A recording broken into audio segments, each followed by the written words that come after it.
going to be a somewhat of a serious show, folks. So um, I don't know how else to start this. So I'm going to ask you folks to give me a minute while I get my other streams up. We're going to be on Instagram. We're going to be on TikTok and of course here on YouTube. So we're going to be on three platforms, but I'm going to need a good minute to get this up. You see, the live stream is going to be titled "Charlie Kirk, No Laughing Matter." Something to take seriously. Something to take seriously, and we're gonna tackle things from a host of different directions. So bear with me while I get my platforms up. It's gonna take a few minutes for you folks to begin filtering in here anyway. Let me make sure I got Bluetooth off, Wi-Fi on the devices so that we can make this go well. And yeah, give me a minute and we should be up momentarily. But yeah, Charlie Kirk, No Laughing Matter is what we're gonna be tackling today, and it could get to be. There's gonna be some folks that are not gonna like what we talk about here, but at the same time, we're always about free speech, so everyone will get a chance to speak as usual, and we're gonna get down to business on the notion of making fun or making light of someone losing their life and how awful that is. Um, but we're going to ask a number of other questions as well. So give me a moment. Okay. Um, I'm just typing in the rest of this stuff because this is still going on. This is still going on all over social media. People are still either angry, pushing back, or unfortunately, even still making comedic references to what happened. So there's a lot of things to discuss, including historical precedent. This isn't the first time something like this has happened, so we're going to cover that angle definitely. That's going to be a big angle to cover. But just about done here, and we'll get the show on the road. We're going to be on, as I stated, we're going to be on YouTube, Instagram, and TikTok. So, oh boy, here. Let me hurry up before you. Appreciate some of you folks that are already here, but the audience will certainly expand from here. I'm just putting in my right hashtags and making sure that this broadcast is not accessible to children because it is certainly going to be probably YouTube is some of these broadcasts about Charlie. YouTube is deeming them 18 and over because and I understand why the passion coming from the audience, because I got an audience on both sides, so the passion has led to that. Nevertheless, let me go ahead and start this other platform. And once that goes, we'll go ahead and get the live going. We'll go ahead and start now in. Wow, this is going to be interesting. This is going to be rough. We'll go ahead and start in 3, 2, and 1. What up, folks? Once again, it is indeed your boy Tim, the handsome liberal. Of course, that depends on who you ask. But you see the live stream behind me. This is going to be the whole platform of this piece. Charlie Kirk, No Laughing Matter. And make no mistake about it, there are folks that still seem to find what happened to this guy to be humorous. Certainly, yours truly, I'm not one of them. I don't find any loss of life to be something that should be ridiculed or taken. I don't think anyone should take pleasure at the loss of life for anyone. However, there are folks that are pushing back against the Republicans' anger, which their anger is justified. There are folks pushing back, but in addition to folks pushing back, there are folks that certainly are still making comedy and light over this, which is deplorable, to quote the words of Hillary Clinton. Certainly wouldn't want to do that. But what I also want to talk to you about is there is a historical precedent for this. It's not the first time it's happened. So we're going to go into that, and of course, we bring receipts, we bring other videos, we bring other clips. We'll talk about that. But before we get into the idea that no one should ever be laughing at what happened to Charlie Kirk, and I'm gonna say that a million times. Nobody should ever be laughing at what happened to him. What happened to him was terrible, and I just can't say that anymore that I'm saying that. What happened to him is terrible, for exercising free speech rights or whatever the case may be. Whether or not you agree with his speech, that's one thing, but nobody should ever lose their life over speech. So, in addition to that, though, what we're going to start out before we get into that topic, I want to ask you something. Because when he was still, when folks were still looking out for him, trying to find out whether or not, or better yet, they were trying to find out who took his life. When they were still on a manhunt for who took his life, President Trump, Fox News. With a high degree of certainty, we have him in custody. Okay, in custody. Everyone did a great job. We worked with the local police, the governor. Everybody did a great job. I hope he was going to be found guilty, I would imagine, and I hope he gets the death penalty. He did. Charlie Kirk was the finest person. He didn't deserve it. Now, what I want to talk about is you heard Trump say there he hopes the assassin gets the death penalty. I'm trying to fix one of my screens here. What I want to ask you folks is this. Now we're gonna go back to talking about Kirk for sure, but in the beginning they had grainy photos. They were trying to get leads. They offered $100,000 for tips. And obviously, it turns out that his family and friends cooperated and turned him in. I just want to ask you folks, we're going to talk about this in the comments. If, let's say, for instance, your loved one, particularly your son, because I think the dad was part of this, your son committed such a heinous act like this, and you knew from the grainy photos that it looked like it was your kid. But it was clear that the FBI was not certain who it was. And you had the president of the United States on television making it clear he wanted your son to be brought to justice and executed. I'm going to ask a simple question, being fair. Let's not look at it from the death of Charlie Kirk. Let's say it was anybody. It could have been the death of Pelosi's husband, for God's sakes. Would you have turned your son in if you knew the government wanted to take his life? Because that is what President Trump was making it clear, is that when we catch this guy, I'm hoping he gets, basically hoping he gets executed. I want to ask you folks, before we continue on the show, let me turn off my sub thing here. I believe it's on. I want to ask you folks, there we go. Would you have turned your own child in? If you knew your child was going to be, he's going to get ridiculed until he is put to death. Not to mention, I don't know what they're going to do with him once he's incarcerated. But if he's put in the wrong situation while he's incarcerated, he might get executed even quicker. So I'm just asking you folks: would you have sent in your own son to be slain with the president making it clear he wanted to do that? So I just want to hear from you folks. What do you think on that? It's a side topic, and I see most of you folks seem to be pretty. On the up and up morally. On the up and up morally. Most of you folks in the comments are saying you certainly would turn in your child and let him face the music even if you knew it was the death penalty. And I see in the comments, Lone John Silver says exactly, I may be wrong and I may be judged and I may have to move into the wilderness, but I would not turn him in. All right, Lone John, so you would not turn your child in. Now, let's look at it like this. I don't think there's an issue here. I was going to ask the question, and I thought about it before I asked this. I was going to ask, under the Trump administration, do you feel confident he'll get a fair trial? But it doesn't matter. The guy apparently confessed to it. So it doesn't look like they have somebody that is not guilty of this. I don't hear his family saying that they're wrongfully trying to, they're wrongfully trying to railroad him or anything like that. So it does look like they got the right guy. But understand the president has made it clear, and the governor of Utah. So the governor of Utah wants to basically terminate his life, and I think Utah can do it by firing squad. So if you've seen what happened to Charlie, they kind of want to do the same thing to his assassin. Because a bullet is a bullet.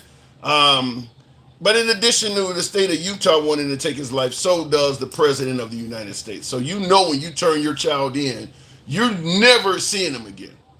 And he's not going to just spend the rest of his life in prison. When you turn him in, they intend to kill him. You got two different entities of government that want to kill your child. That's why I asked, even if you knew your child done this, Would you send your child in? Long John Silver, appreciate the support. Thank you. Would you turn your own child in to have their life terminated? Looking in the comments, this dude has the biggest and longest head I've ever seen. King Turd.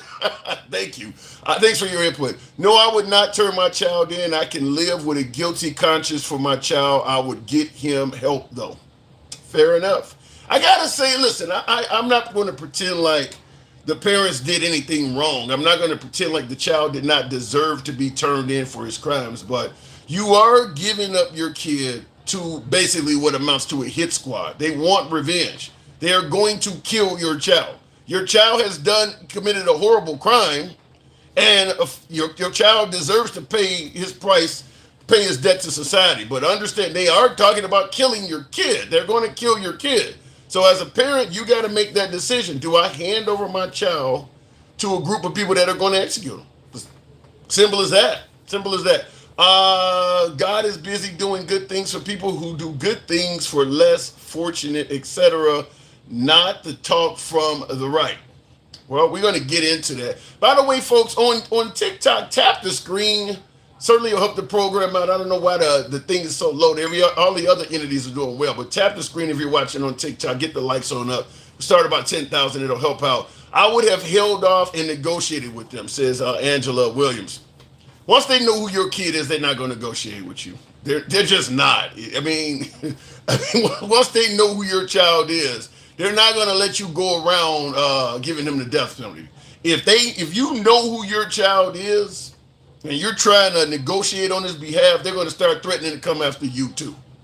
That's just want to point that out. If all of a sudden, certainly with President Trump, whereas he sometimes goes off the beaten path, if President Trump got wind that you were trying to negotiate on behalf of your child's life so that he didn't get executed, Trump's going to go and tell the American people that.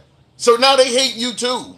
Now they hate you too. He's certainly not going to hold back in telling them. Remember, he's the one that announced first that Charlie Kirk was no longer with us. He's also the first one to announce that they had captured the guy.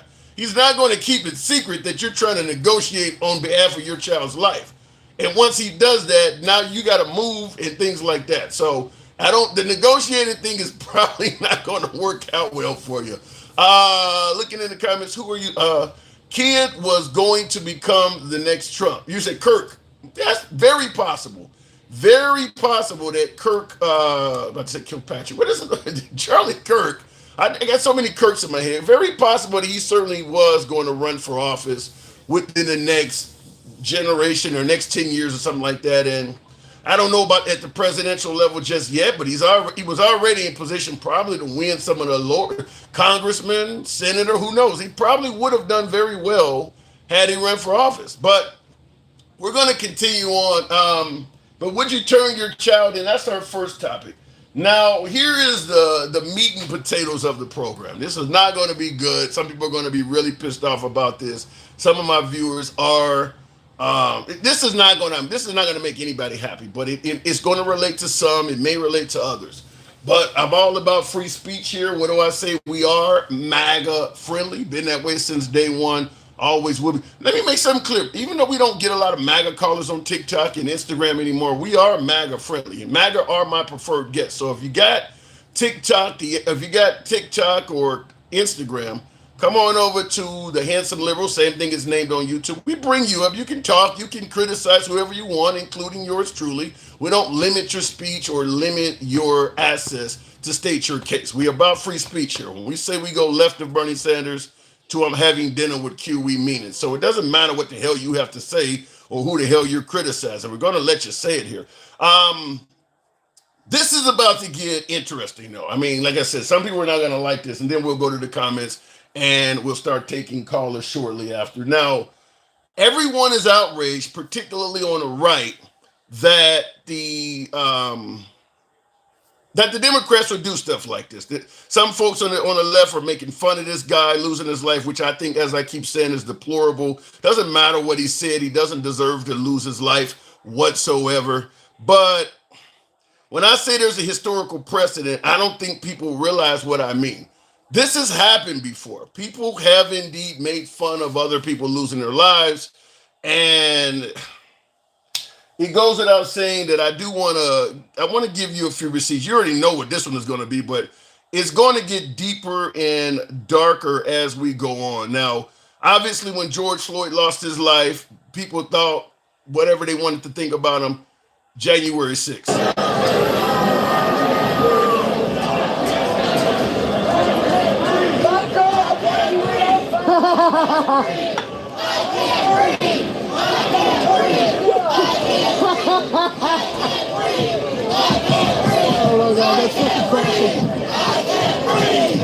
What are they chanting? They're chanting, "I can't breathe." Now, we know who is known for saying that. We know who lost their life with those being their last words. They are chanting on the grounds of January 6th during the protest in unison and laughing. And you hear the humor behind it, but this is nothing compared to what I'm about to play. But you hear them chanting, "I can't breathe." So obviously the guy lost his life, regardless of how you may feel about the death of George Floyd, whether you think it's an enlarged heart attack, COVID, whatever you want to put in there. The guy did die. Period. Doesn't matter how he died. They're actually making fun of the last words he stated. But as I said, it's going to get a little bit stronger than that. And I want you to just bear with me. And the son of the former president of the United States, Donald Trump Jr., posting an internet meme mocking the attack. You see it right there. I'm not going to read the details of it or try to get into it. Is decency dead? And the hammer and the Halloween costume thing from Donald Trump Jr., it's beyond the pale in every respect. Like, let's not even talk about it anymore. It's just it's vile. This is only going. And the son of this is only going to get worse. I mean, you haven't. I got two more of these before we start taking calls. This is going to get worse. Now, in regards to what they're talking about, this is what they're talking about. After the assassination attempt on Nancy Pelosi's husband, Don Jr. took to social media and posted a hammer with a pair of underwear. Obviously, Nancy Pelosi's husband was attacked with a hammer while wearing his underwear. So there's no way to deny this is not making fun of an assassination attempt on Nancy Pelosi's husband. I don't think it's even up for denial. And of course, he even put in the comments that it was about Nancy Pelosi's husband. But as I said, it's going to get it's not going to get any better. That's all I can tell you. I want to make sure I got this queued up right because it's just not going to get any better whatsoever. Like I said, what's happening with Charlie Kirk is terrible. What happened to Charlie Kirk, folks making fun of what happened to him, is terrible. I'm just simply saying that it is not something we should do at the loss of anyone's life. And the parents are so proud. Bing, bong, bong, bing, bing, bing, bing, bing. And we'll stand up to crazy Nancy Pelosi who ruined San Francisco. How's her husband doing, by the way? Anybody know? Now, that's obviously right after Nancy Pelosi's husband was attacked. He's clearly joking about it. You hear the audience is joking about it as well. That's an assassination attempt on a man's life, and that is the president clearly making fun of it. This one here, though, is probably going to take the cake because it is indeed coming from the late Charlie Kirk himself. I wish I didn't even have this clip to play you. I found it off of another liberal site, but it doesn't matter what site it's on because it's coming out of Charlie Kirk's mouth. And this is indeed in reference to Nancy Pelosi's husband as well. We don't even need an explanation. This guy's a hero, and here's Charlie Kirk. I mean, I'm looking at Politico.com. I'm looking at the New York Times. I'm looking at all these places, and there's a little bit of mention here. For example, Politico says top Republicans reject any link between GOP rhetoric and Paul Pelosi assault. Of course you should reject any link. Why is the Republican Party, why is the conservative movement to blame for gay schizophrenic nudists that are hemp jewelry makers breaking into somebody's home, or maybe not breaking into somebody's home? Why are we to blame for that exactly? And why is he still in jail? Why has he not been bailed out? By the way, if some amazing patriot out there in San Francisco or the Bay Area wants to really be a midterm hero, someone should go and bail this guy out. I bet his bail's like 30 or 40,000 bucks. Bail him out and then go ask him some questions.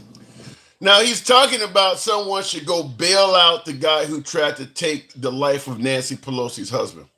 That's Charlie Kirk saying that. I just want to, we're going to talk about this simply from a standpoint of, as you guys know, I stated that making any type of light or jokes about his death is no laughing matter. But I just wanted to run this before we start talking about this, because there is a lot of historical precedent. Apparently, people making reference or jokes or things about him passing away, it didn't start with Charlie Kirk. But I do have to ask, why are there so many folks that are outraged about individuals making light of the loss of Charlie Kirk, folks who have a history of doing it themselves? So I do want to talk to you folks about it. And I see somebody in the comments, Sin Lee Little, I think it says that's why Kirk is not here. Wow. Don't throw gasoline on the fire. There is no gasoline. I mean, by simply playing what the individual stated, if I play your words back to you and it's gasoline, then what does that say about your words? Listen, this is a man of God. This is a God-fearing man.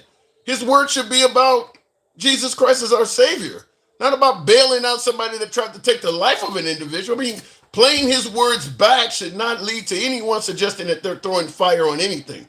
Now, in the comments, why are there, well, we had two because of the cameras, but anyway, we're going to go ahead and get to the box and start taking callers. I'm hoping I can talk to some MAGA, because I understand that's where most of the outrage is, and I can totally understand it. Making any type of light at the loss of this guy is something to be pissed off about. I do want to hear from as much MAGA as possible. Give you preferred treatment as always. Give you plenty of time to state your case. You can be critical of anyone, including yours truly. Nevertheless, we're going to take callers no matter who they are, though. Kirk wasn't mocking. Well, why is he talking about, okay, he clearly said the guy was, what did he say? He was ish. Like, in other words, he didn't really try to kill him. He was a killer-ish. He stated that maybe the guy didn't break in the house. I mean, he pretty much, yeah, if that ain't mocking, I don't know what is. Before I go to the caller, just to make sure I'm not getting it wrong, I'll listen to it once over, because I'm pretty sure I heard things that were not necessarily friendly. I mean, I'm looking at Politico.com. I'm looking at the New York Times. I'm looking at all these places, and there's a little bit of mention here. For example, Politico says top Republicans reject any link between GOP rhetoric and Paul Pelosi assault.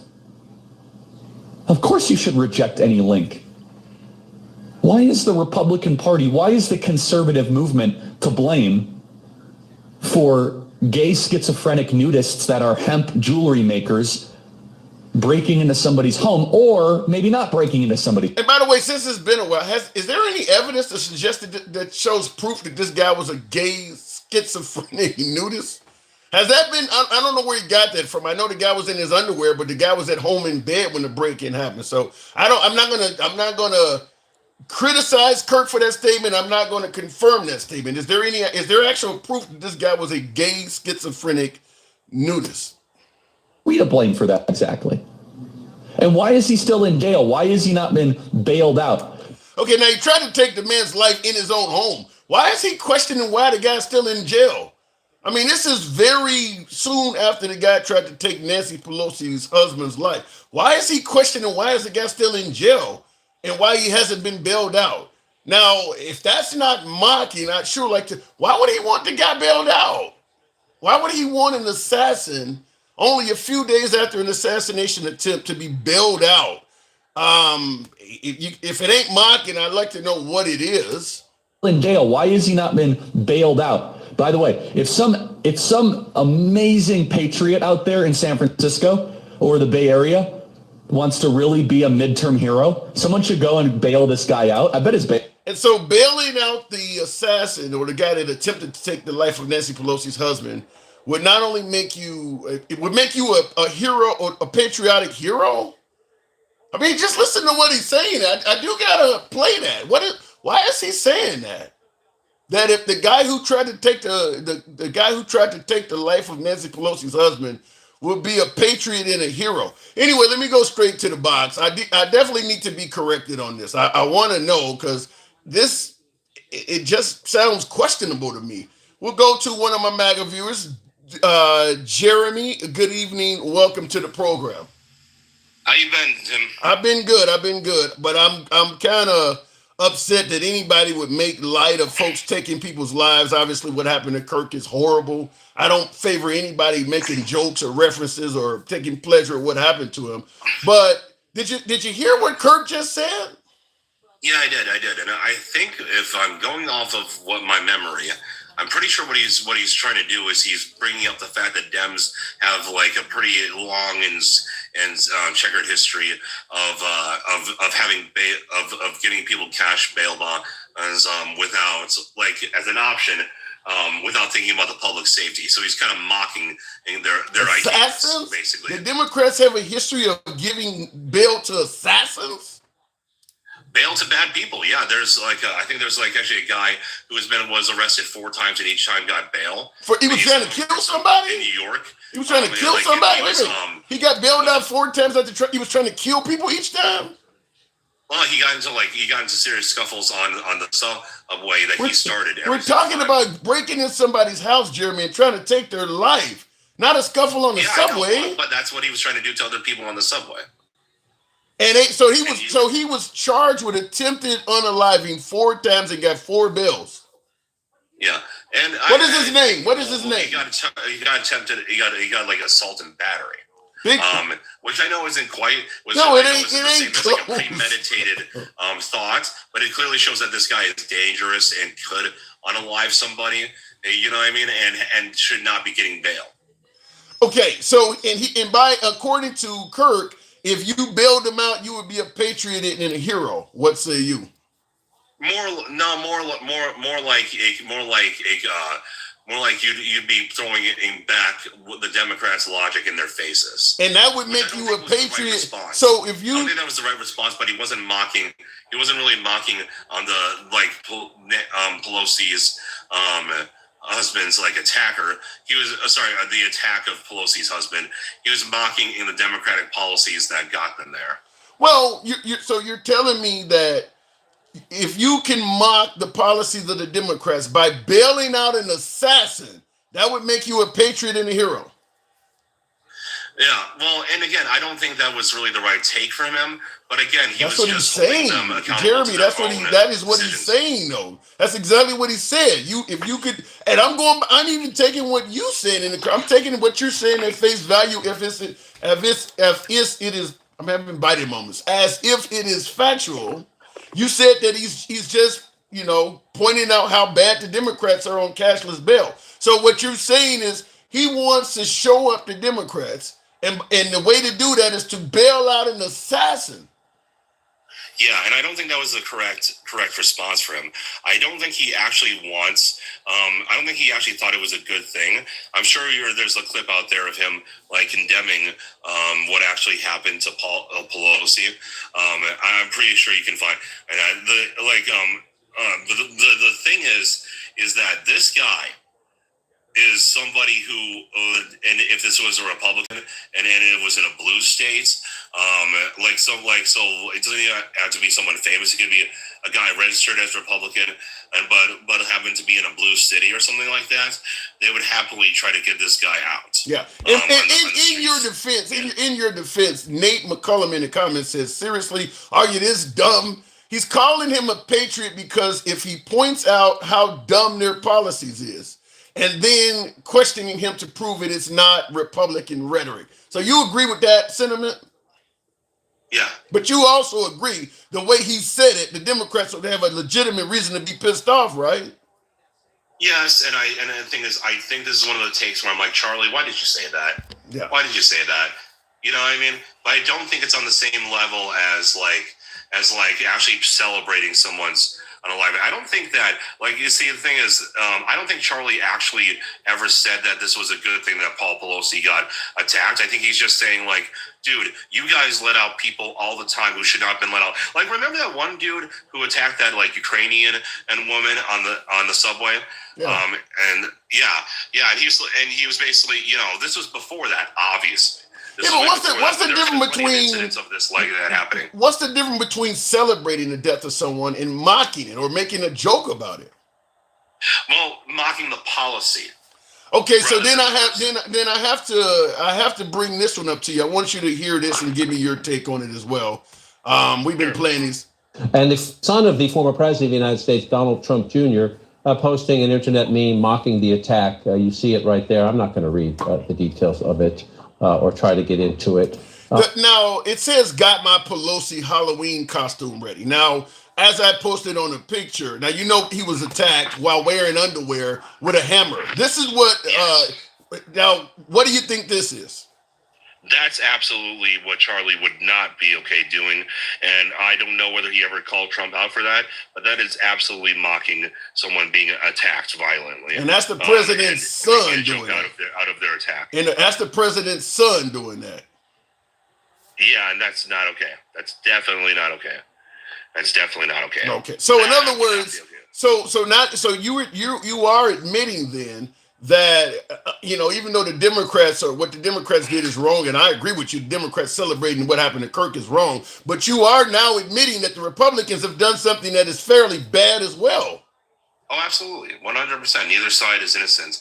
The thing is, I think that you're always going to get somebody on when you have a large group of people. Everyone's their own person. You're always going to get someone doing something wrong. The difference is like how many people are calling them out. But this is the president's son, though, Jeremy. This is not just some crazy ass Democrat. This is the president's son doing this. Right. And here's the thing. I think personally that like your own side has to call out these things. And I think that unfortunately Trump has a bit of a cult of personality around him. This is part of the reason why I'm getting more and more used to just not being a Trump supporter. And I'm kind of more and more okay every day not being a Trump supporter. Because I feel like at first, in his first term, this wouldn't have happened. But I think this actually wasn't his first term, wasn't it?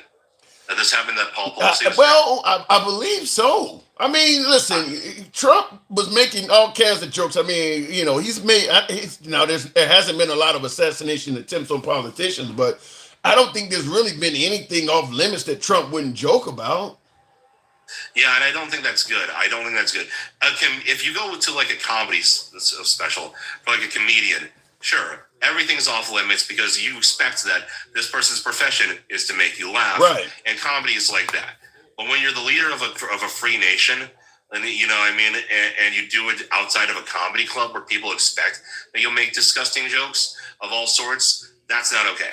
Yeah. Definitely. And you and I agree 100%, Jeremy. The only thing I'm suggesting is I'm very surprised that the Republican Party that are pissed off with what they're doing to Charlie Kirk. They have a reason to be pissed off at how Democrats are celebrating this. But I'm trying to figure out why were they not equally pissed off when it was done to other people?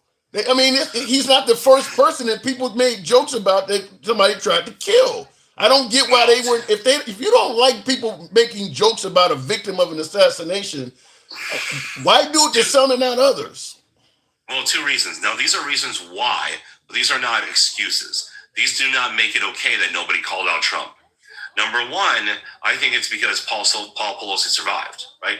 He didn't successfully get unalived. He didn't get murdered. Yeah, but he was seriously hurt. He was in the hospital for quite a while. The guy cracked his skull. You see, it's more tragic and therefore more emotional if someone succeeds in killing the other person. You know what I mean? Like if Charlie had survived, it would have galvanized a lot of people, but it wouldn't have had the same effect as saying goodbye to him forever. I don't think if he doesn't have the same emotional weight. Okay, listen, making fun of what happened to this guy is wrong no matter what. I don't think even if Charlie Kirk had survived, the right would have took it any less serious making fun of him. But I'm about to move on, but before I do, I got two things I want to ask you. First, I want you to hear the president himself. Oh, and the parents are so proud, huh? Bing, bong, bong, bing, bing, bing, bing, bing. And we'll stand up to crazy Nancy Pelosi who ruined San Francisco.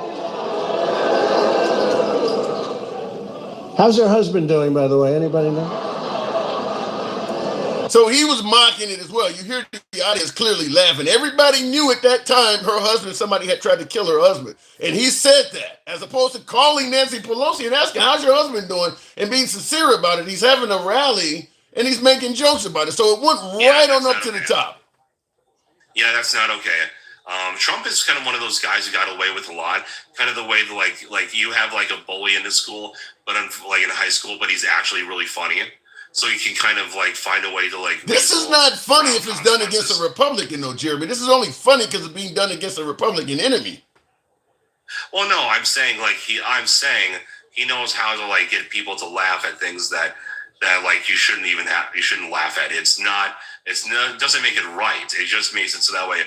Like he gets away with a lot of stuff. Like part of what got him in office is being both funny and horrible at the same time, and getting so many people upset because of the horrible stuff that he said that it got him more media attention than anybody else. It was a way of cultivating attention, and by saying horrible stuff and putting a comedic spin on it. You got to know, we cannot deny it. Trump absolutely knows how to work a camera. He is the best salesman the White House in U.S. politics has ever seen. The man is so good he could sell ice to Eskimos. I'm not denying that. He's really good at what he does. I'm just simply saying he is pissed off at what people are doing to Kirk, and you got quotes of him and his son out there doing the same thing to somebody else. Yeah, he's a hypocrite. I'm not going to lie. He's a hypocrite. But Charles, that's the thing. I wanted to mention this to you. So I actually sent this to you in your DMs. I don't know if you saw it or not, but it was a video explaining like what Kirk was talking about with him not liking the Civil Rights Act, and him explaining it in pretty good detail about why he didn't like that.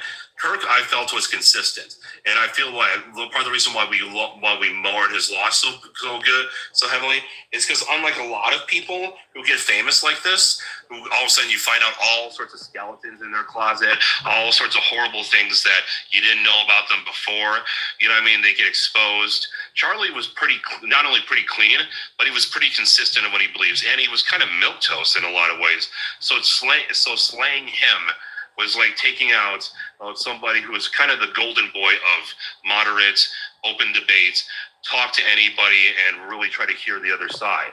Right. You know what I mean? It feels like an attack it feels like a greater attack on the idea of being able to speak freely to begin with. Fair enough. I got to move it on. I'll tackle what you just stated on the other side. But Jeremy, always a pleasure talking to you, man. Thank you. Have a great day, Tim. Anytime. By the way, folks, tap the screen. Get the likes on up to about 20,000. If you're watching on YouTube, smash that like button. We don't block, ban, or censor any damn body on this program. You don't have to agree with the host. In fact, I'm getting my ass chewed out all over YouTube. And feel free. I'll read some of your comments as they come in. Obviously, any comment made with some type of super chat, I'm going to see it more because it changes the screen colors. So understand, I do appreciate the support when it comes in. But yeah, I agree with my last caller at the end, what he said at the end. Charlie Kirk was a golden boy of the Republican Party. I mean, obviously, he brought and energized a hell of a lot of the youth to vote for President Trump. And I strongly agree that he probably would have been a politician, a rising star in the Republican political theater, probably soon. I mean, he was 31, so probably 5-10 years. I would submit to you, he probably could have ran at least for congressman, and won immediately. I mean, if Marjorie Taylor Greene can get in there, Charlie Kirk has done a hell of a lot more for the Republican Party than Marjorie Taylor Greene. So I do believe he definitely had a political future ahead of him. But in regards to my viewers saying that Charlie Kirk was consistent in things of that nature, I don't know. I mean, like I said, he's one of the lack of consistencies is him making light about what happened to Nancy Pelosi. So that shouldn't be out there. If you're going to be a man of God, you want to make the country great, you want to push conservative politics and things like that, some of those quotes he has should not be out there. Like he just stated, we've always known him as consistent and things like that. The problem is there's a whole lot of Americans that have never known who Charlie Kirk is, and they're hearing him based on a lot of the things he said that are controversial. So some people have a difference of opinion on him. Looking in the comments though, can I say something? I feel a good fib coming from you, Carlos. Carlos Laurie, point it out. If I'm fucking up, let me know. I'll appreciate your input. Thank you for the TikTok cap. Continuing on with the programs. MAGA, white on white violence. Yeesh. Yeah, he might have said, but they did horrible shit to him the whole time. Like we just skipped right past. Well, here's the problem though, Lizzie. Where are there any innocent men among us? If somebody does something awful, too often the response is, well, they were doing something to me too, which means I'm taking revenge on somebody. That's kind of the same pushback anytime Trump does. Well, they've been fucking with him since day one. If I'm just going to submit this to all of you folks, right, left, indifferent, until we get someone that leads this great nation that says, I'm going to take the high road, this shit ain't going to end. If we got, because listen, it doesn't matter if you're liberal, independent, or conservative in the White House. You got 360 million people under you. People are going to say negative shit about you. I don't care what side of the aisle you're on. If your stance is anybody that says something about me, I can attack them back because they started it first, you're never going to have unity. So until we get a leader that decides I'm not going to do that, and listen, Biden used the term garbage, Hillary Clinton used the term deplorable. Trump just insults back a lot more frequently, but the liberals have done it too. But until we get to the point where you get a politician that simply says, look, yeah, I didn't like what he said, but I got other things to do. I got to run the country. Until you get somebody that does that, this is going to keep happening. The notion of, well, yeah, they was messing with him too. You realize there's going to be an endless string of people that a president can say that about. You can spend your whole term in office attacking Americans. He was saying something about me too. Everybody's going to do that. So we got to get past that. And I don't think that's what's happening right now. He said Palestine doesn't exist. Wow. That really made me think of his beliefs. He said he was saved by Jesus. Then you go out and make a statement to say Palestine doesn't exist. Scratching my head, says Dennis. Well, I haven't heard that one. I will just say this, regardless of how you feel about Charlie Kirk, he does have a whole lot of controversial statements out there. You may believe there are ways to justify it or it's being taken out of context or whatever, but he does have a lot of controversial statements. Let me go back to the bots. Tap the screen, get us on up. A lot of lazy thumbs in here on TikTok. Tap the screen. I may have to start the live over on TikTok. I don't know what's going on. Dencal, good evening. Good evening. Good evening. So let me ask you the question I asked before we got around to all of the things that have been coming out about ridiculing the loss of folks' lives. With President Trump making it clear before we found out who took the life of Charlie Kirk that he wanted the death penalty. I'm going to ask this question. I think you probably heard it, but if that was a relative of yours that committed a heinous crime like that, but based on the grainy photos and them offering $100,000 reward, it was pretty clear they weren't quite sure who it was, but you knew it was your son, would you turn your son over knowing that the goal was to kill him? Yes. You would give him up? I would give him up. For the simple fact that, well, I guess different people might have a different perspective, but what I would know from the jump is that the moment I try to protect him, I become an accessory. You don't have to protect him. Get out. I'm not calling anybody. You got to get up out of here. Get out. I'm not doing anything to help you. Don't call me, ask me for any money. Don't come back here. Get out. You didn't do anything to protect him. Well, I mean, his dad didn't do anything to protect him. I believe they did. His dad made. He told his dad he was going to off himself before he turned himself in, and he got him to go to their family prayer minister or somebody, and he told that person who happened to be a former police officer. That person was the one who dimed him out. His dad did not give him up. His dad didn't call the police. He didn't do nothing. He said, go talk to your youth pastor because they were very deeply religious family, Right. which these people are just totally ignoring, saying that Charlie was the only person that was religious, but that family. But yes, I know that such a high profile situation, it would eventually come back on me and the rest of my family. And I wouldn't want, not just, like if I was a single father, maybe I'd be like, yeah, you know what I'm saying? You got to go hide out or somewhere, I can't help you. But if he came to my door and told me he just did what we know he just did, yeah, I can't let you destroy the entire rest of my family.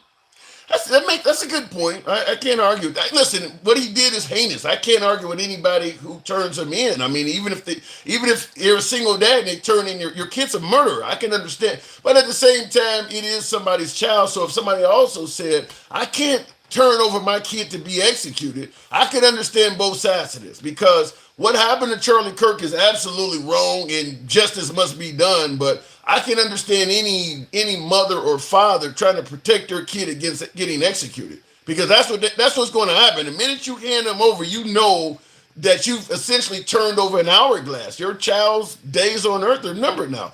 Probably 3-4 years from now, he'll probably be dead.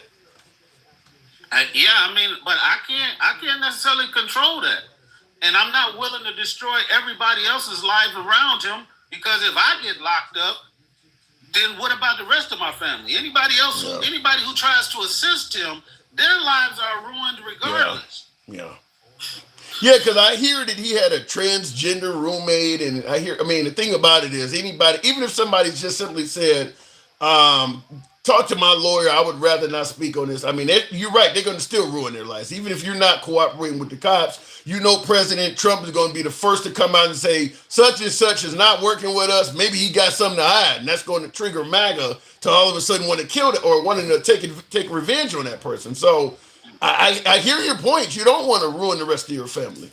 And I'm just trying to figure out how they said he had a trans roommate, and they're saying that they had a relationship. Well, you gotta liberal them up a little bit, don't you? You gotta liberal them up a little bit.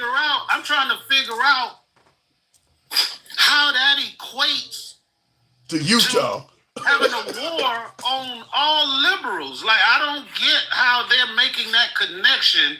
That somehow we got to threaten, HBCUs, and they're gonna have a war with us. I don't. They mad? Well, it's exactly what I just said. You want this guy to be as blue as my shirt.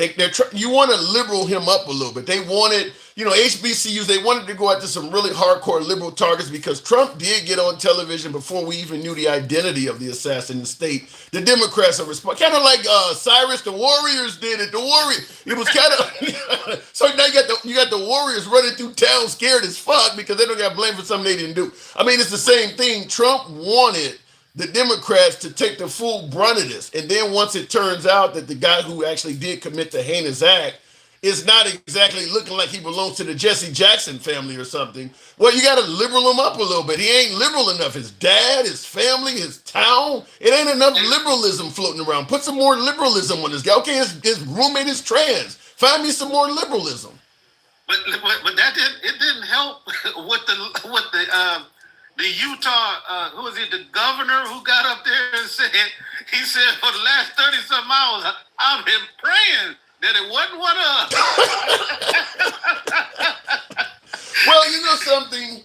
Because I don't think this guy was a card-carrying Democrat. Like I said, they want to liberal him up some because his roommate was trans. This guy wasn't voting for Democrats. It wasn't like he was hanging around DNC or something like that. And of course, his knowledge of firearms, his parents, and all that, he ain't very liberal. And I think that's why a lot of the folks that were pissed off on the right side of the aisle, HBCUs, liberal, they wanted more liberalism out of the actual culprit. And this guy is just not delivering. You got folks on TikTok, white men fight back. Like, do you realize the dude that did this was white? I mean, they wanted somebody else, and they didn't get the amount of liberalism they wanted. So they trying at every corner. Yeah. But the things that have been said, like it's starting to paint a picture of them making this a false equivalence of some San Francisco, Yeah. That's what they progressive- wanted. That's why there's far more anger at folks that are making fun or joking about what happened to Charlie Kirk than the guy who actually took the life of Charlie Kirk. Because the ones that are making jokes about it fit the liberal profiles they want. The guy who did it does not. Right. And he was born and raised in the bastion of conservatism. Yeah. Yeah. But they want to make him out to be, they want to separate him from his family, even though they raised him to be just like them.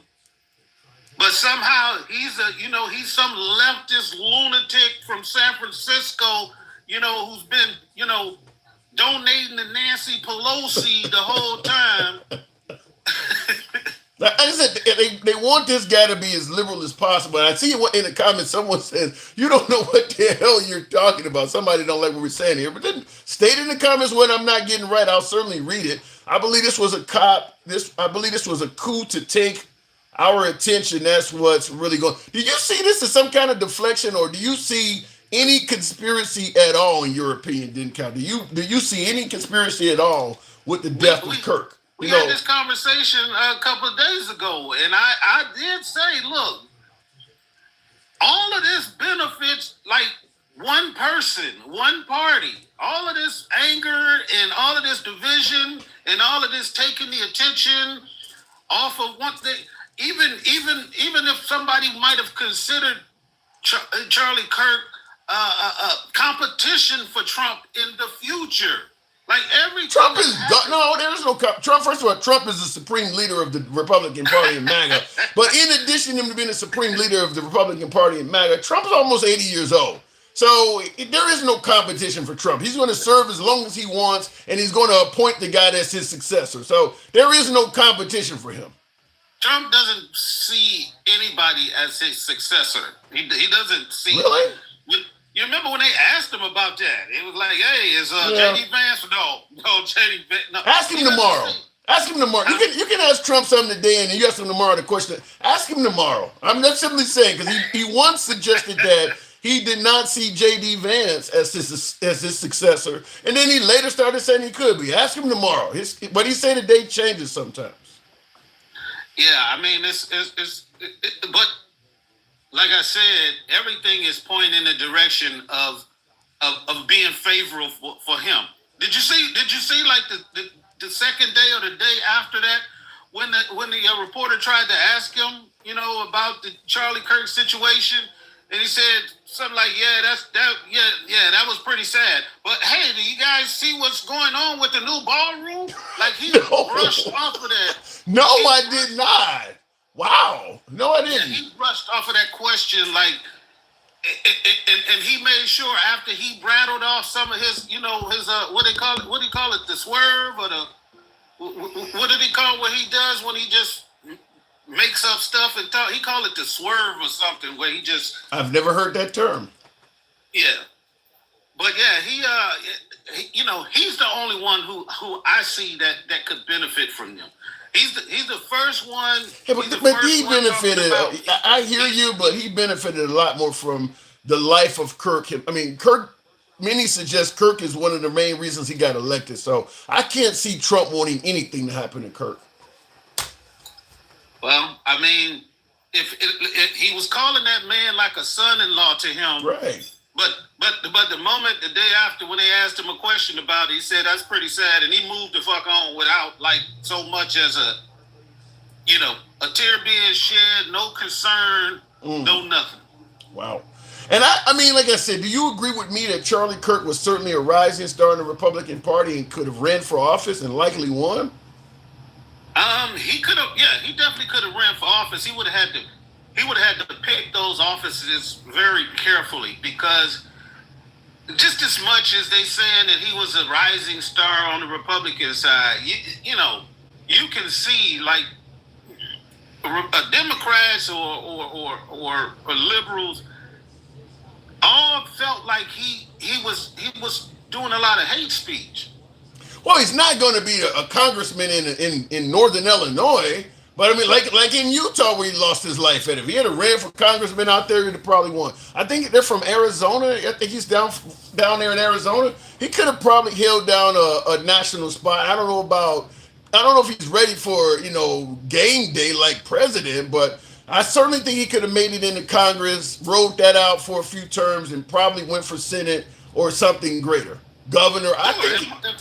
Sure, if Marjorie Taylor Greene won office, right. Yeah, I'm sure he could have found him a spot. But the first thing was he wouldn't have been old enough in 2028 to run for president. To actually run, because you had to be 35 or 36 or something. So he would have been just under the age limit to run in 2028. You're talking about for president? Yeah. I don't think he's ready. I mean, president 32, 36, 40. I mean, he got years left. I'm talking about probably congressional, maybe Senate, maybe governor in a few years. I'm talking, president, you listen, if George Santos can become congressman, the guy that's now in prison, I mean, at least Charlie Kirk has a real resume. George Santos became congressman over there in New York, and he just made every damn thing up. At least George Santos has a real conservative resume. I don't know that Charlie Kirk has a resume. His deal was literally going to colleges, talking to people who were, all of them people trying to get their education and convincing them, or not even convincing them. What he was doing was he was allowing them to express their, what they already thought in their head. Do you realize how many? Because they said that they would say, well, he allowed us a voice. They already thought that way. The stuff that he was saying, they enjoyed it. Well, some people are testifying that he actually is the reason why they became a conservative. I mean, he brought a lot of folks to the Conservative Party that are saying that they would not have voted. I mean, he's brought in a lot of people. As I say, they're claiming he's part of the reason Trump won. That's a hell of a resume bullet point. Yeah, but all of this stuff is being generated after the fact, and we're picking it up as fact and saying that's the reason that he won. That's a good point. Charlie Kirk was not the reason that he won the first time. Charlie Kirk was damn a 20-something year old just talking shit on the internet. No, Charlie. He didn't help him. Did he contribute? Yeah, I guess he did. Just the same way as I contributed to Biden winning the election that he won, because I was a voter and I talked to people. He was an influencer. That's all he was. I'm saying he doesn't have a record of doing anything for the public good. All he did was walk around and talk shit about people and to people. Well, for folks on the right, he ain't talking shit. He's just keeping it honest and telling the truth. I got to move it on, didn't count. But the right really likes this guy. They really, really like this guy. And one more thing, like you were saying, how the people just pile on stuff, just the way they did when they said he was the guy who did something to Nancy Pelosi's husband was a schizophrenic. Yeah, I didn't hear about that. I didn't hear he was a schizophrenic. But I'm talking about the nudist part. Yeah. What does that have to do with any damn thing? He was a nudist, so he was a leftist? I said the same thing. Republicans ain't on nude beaches all around the damn world.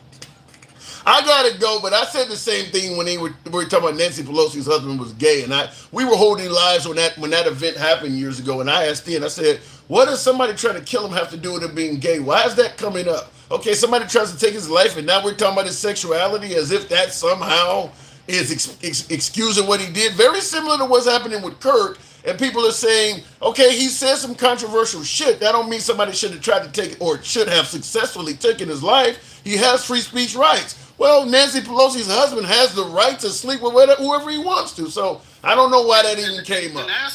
And ask those people that you get from MAGA. Ask them about the people who were joking and putting things online when George Floyd was killed. Ask them how they were mocking him in high schools. Kids was running around, kneeling on the back of their friends' back and showing their friends, laughing and stuff. Going to the prom, going to homecoming, in the costumes. Ask them about all of that. I'll see what I can do. Appreciate it, then, Cal. Thank you. Yep. All right. And speaking of what he just said about George Floyd, I was playing this clip earlier, but I've had a lot of viewers come and go, so I will entertain it for a brief moment again. This is obviously on January 6th, and it connects to the late George Floyd.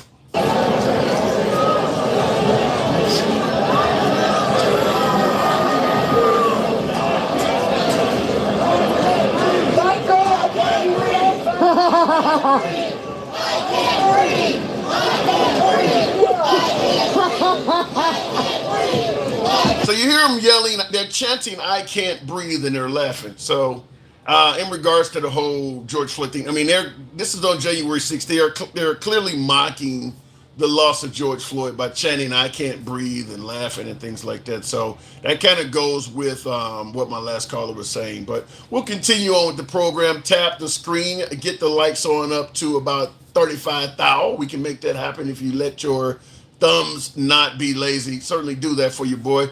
Kirk, I think it's now somebody's giving me a Charlie Kirk quote.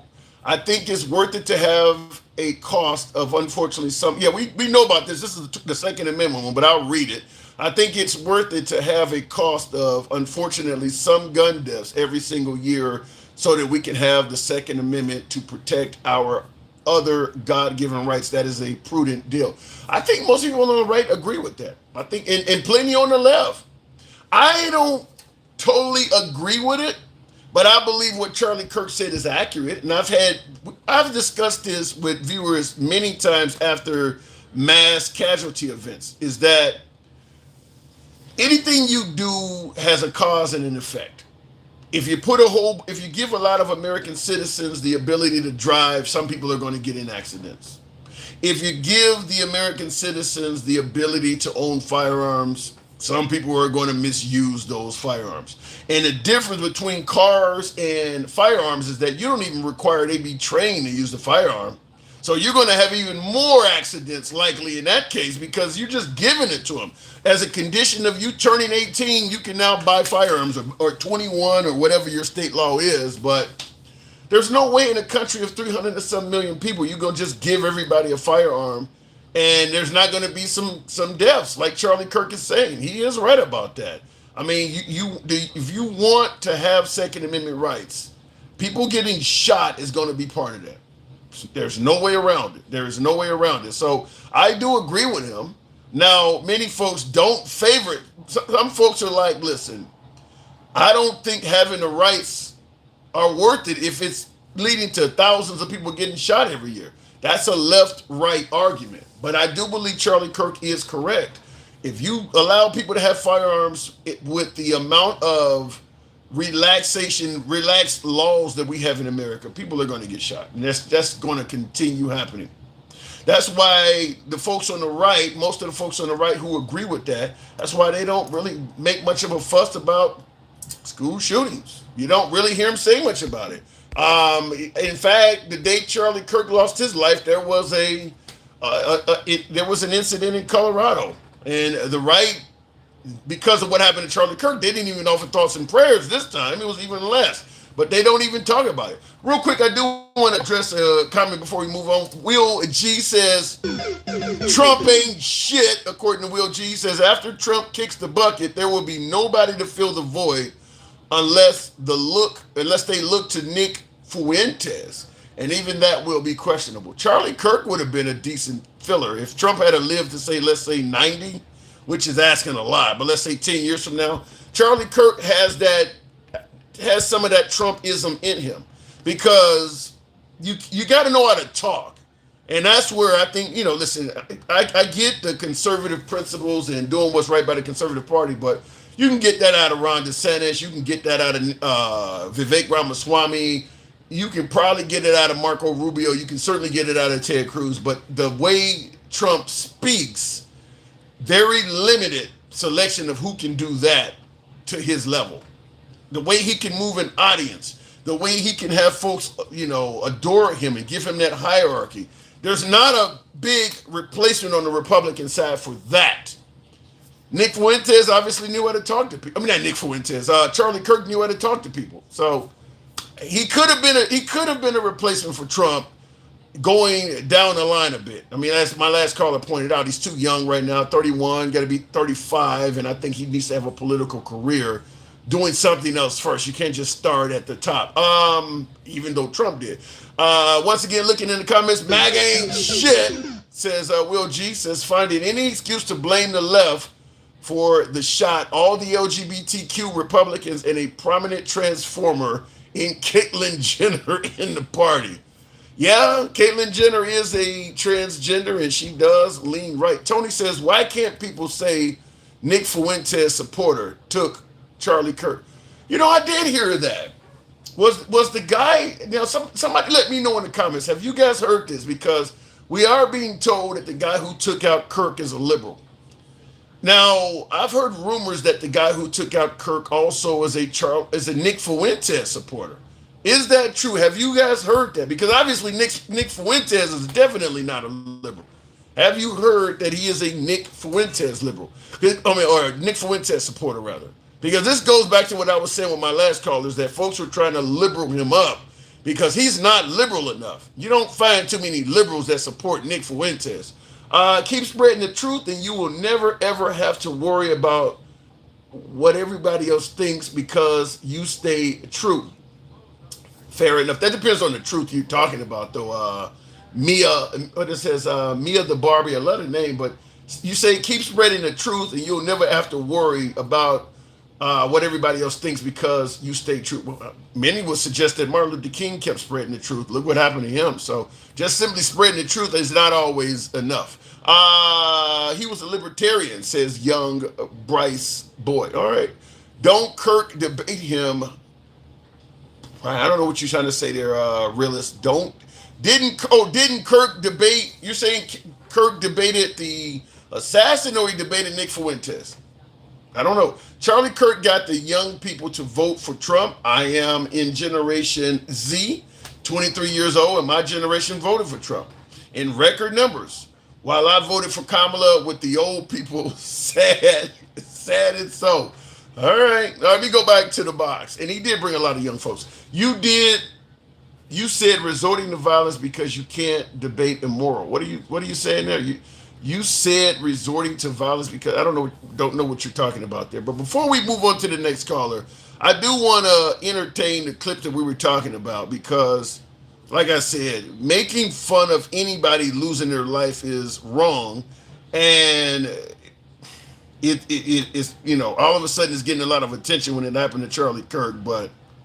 And the son of the former president of the United States, Donald Trump Jr., posting an internet meme mocking the attack. You see it right there. I'm not going to read the details of it or try to get into it.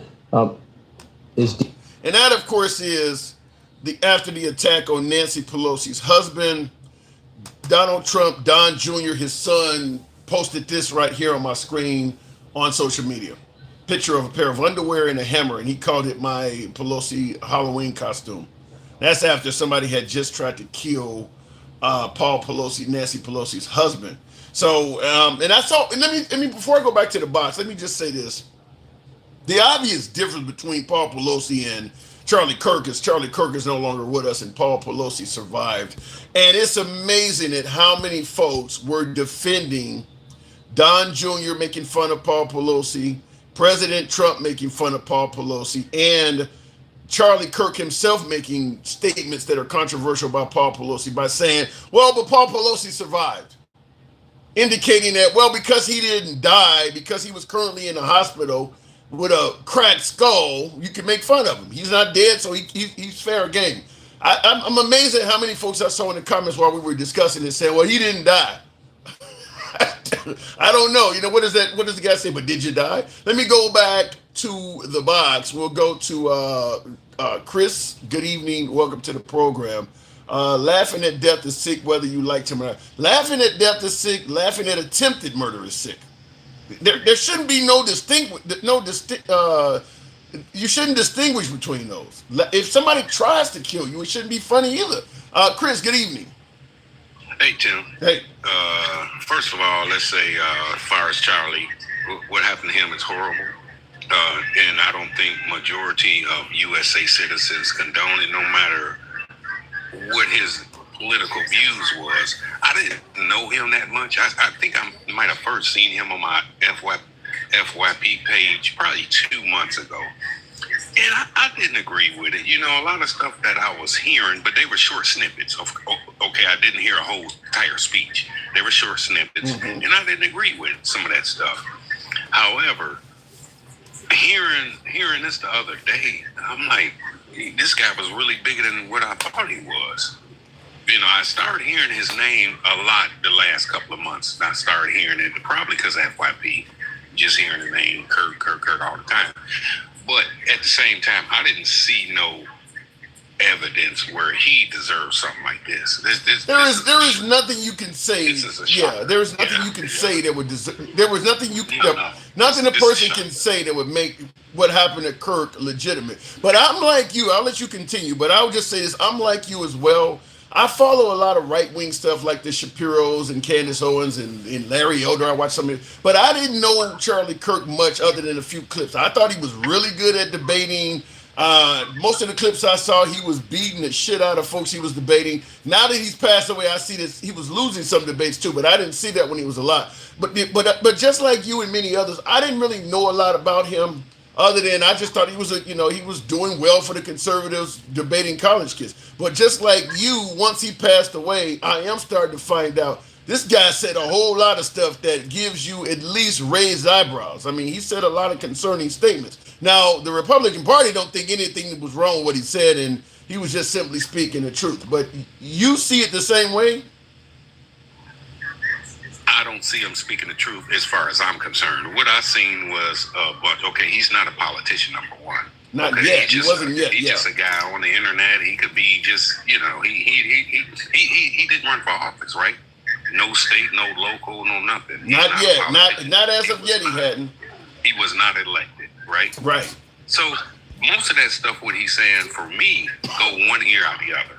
Okay, it's good. It could be good word salad. Some people have to give the gab. They're good talkers, but for me, you got to bring concrete evidence. And I didn't even pay him that much attention to even look for concrete evidence because he's not an elected official, so it really didn't too much matter to me. It's just that his name was very popular, so it just kept coming up. The name just kept coming up, and I just kind of got tired of it because I pretty much disagree because, like I say, they were short snippets. You know, it was not like a 20-minute speech or 20-minute debate. It was just a short snippet. Mm-hmm. And I don't know if they put that on the internet, just a controversy to get views or what. You know, but it sounded controversial to me. What do you mean? You mean that they put the short snippets on there to be controversial?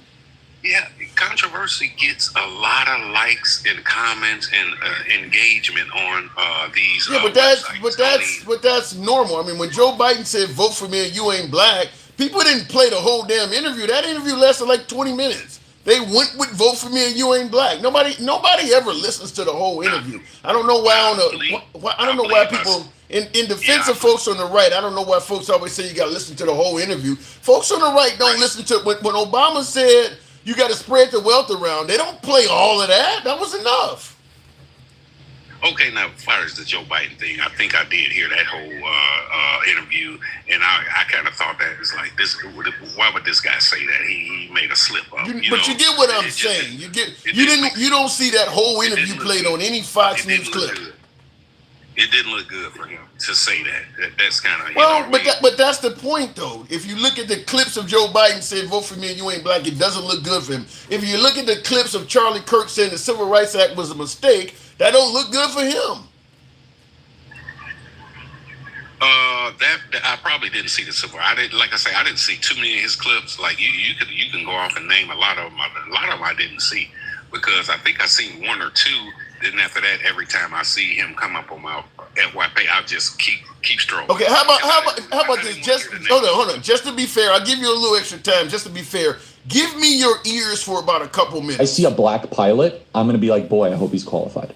The Civil Rights Act was a mistake. More cops should be around your neighborhood. Why do blacks have a broken family? A white person were to come up and say, black America really needs to get its act together and stop sleeping around all the time and needs to actually have enough. Why would you? Because it's true. When blacks in America did not have the same rights they had today, they were less murderous. There was less break-ins. Black America is worse than it has been in the last 80 years. What percentage of young blacks have both a mom and a dad raising them? Of course we pander to blacks. They're in every TV commercial and they're saying, I'm only here because of affirmative action. Yeah, we know you do not have the brain processing power to otherwise be taken really seriously. If I'm dealing with somebody in customer service who's a moronic black woman, I wonder, is she there because of her excellence, or is she there because affirmative action? Things got worse since the Civil Rights Act. More violent, less fathers around, poorer. Why are we making racist jokes? Well, look, it's a comedian that was put up on stage. Yeah, what do you but expect? But I mean, man, can you take a joke? To be kissing the ground with gratitude, because you're right. You are not in Africa. Okay, we're gonna talk about it. Before we do, let me make something clear, because this keeps coming up. Now, throughout this live, yours truly and every single caller I've had has said probably 2-3 dozen times at this point, what happened to Kirk, he did not deserve. No level of speech should entitle you to be have your life taken. Nevertheless, here's something, because he didn't deserve it. right? No, and nobody here. But here's the problem. None of us on the program is saying that. But I want to ask you: is he above criticism? Is it possible to criticize him without people saying you wanted him to lose his life? Because that's what it seems to be. Is that anybody who criticizes him is being accused of suggesting that he should have lost his life? Is it possible to criticize him, or should you lose your right to criticize somebody once they've been assassinated? No, I don't think you should lose your right to criticize. I think you got a right to criticize, give your point of view. You know, if your views are different than his, yes, of course. Criticism that's what makes us great. We have to communicate together. Okay. Come together. Well, the reason I'm asking you that is because that is what anybody who criticizes him. If you look in the comments, people keep saying, "So you're saying because he said this or this or this, he deserved to die?" They're just tying the two together as if it is somehow wrong to criticize the guy. And that's word salad. What they doing is gaslighting. That's just gaslighting. Nobody specifically said he deserved that. They just giving their criticism about certain things, like you say. So let's talk about this black pilot. Okay, so you gonna say, I hope he qualified. That's very offensive, man. Come on now. You got the Tuskegee Airmen back in the 40s. Come on now. So you do see some of his comments now as being somewhat insulting. That's one of the worst I've seen. Some of the other stuff he said, I don't like it, but saying after the Civil Rights Act, it got worse. Crime got worse in the USA after the Civil Rights all over the country, not just blacks. The whole country got worse. Maybe the 70s and 80s, it got worse. So that's just word salad. Yeah. You understand what I'm saying? It may be facts, but at the same time, what about the other people? What about the other part of the country? Here's my take on it. You can't do that. That's dirty. Yeah, here's my take on it. First thing, when I heard all of these clips, a lot of folks are saying he was taken out of context on every clip he stated. But here's the thing I'm wondering is, like, did this guy hang around the hood or a lot of, because he has a lot to say about the black community. So the first thing I would want to know is, does he have a significant amount of association or friendship in the black community? Because he has regardless of whether this stuff was taken out of context or not, or whatever he meant, who knows, he has a lot to say about the black community. Like, you got a lot of experience with this community to be making all these statements.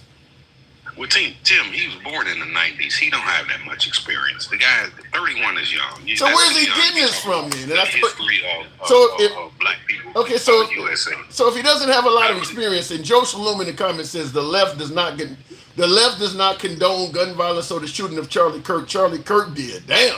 I agree with you. Most of the folks on the left are not condoning this. It's just like the Black Lives Matter, pigs in a blanket, fry them like bacon. Some idiots walking down the street and then they chalk up the whole Democratic Party as wanting this, or same thing with defund the police, where you got a few people saying that and then they say the whole party wants it. Most people are not in favor of what happened to Charlie Kirk. Exactly. Most people is not. Yeah. You might have a few, and I really, Tim, I hate to say this, but I call these people extremists. Anybody who is validating that, I'll call them extremists. I don't care if they left or right. Same thing with George Floyd. When you look and you cheering and you laugh, you extremists. Something wrong with you. Something is seriously wrong with you to think that. That's my opinion. What about the notion, though, in regards to the clips I just played you, what about the possibility that everything you heard Charlie Kirk say, all taken out of context, and if you listen to the full speeches, you'll walk away thinking that all of that stuff was true and valid? No, Of course not, because I'm smart enough to know that. I'm not going to buy everything I hear. You know what I mean? It's word salad. It's just word salad. You got a lot of good talkers. You know, Trump talk good, but a lot of stuff he say is flat out lies. But he talk good and it sound good, and he send it up to the people. It sound well, but the fact is, it's not true.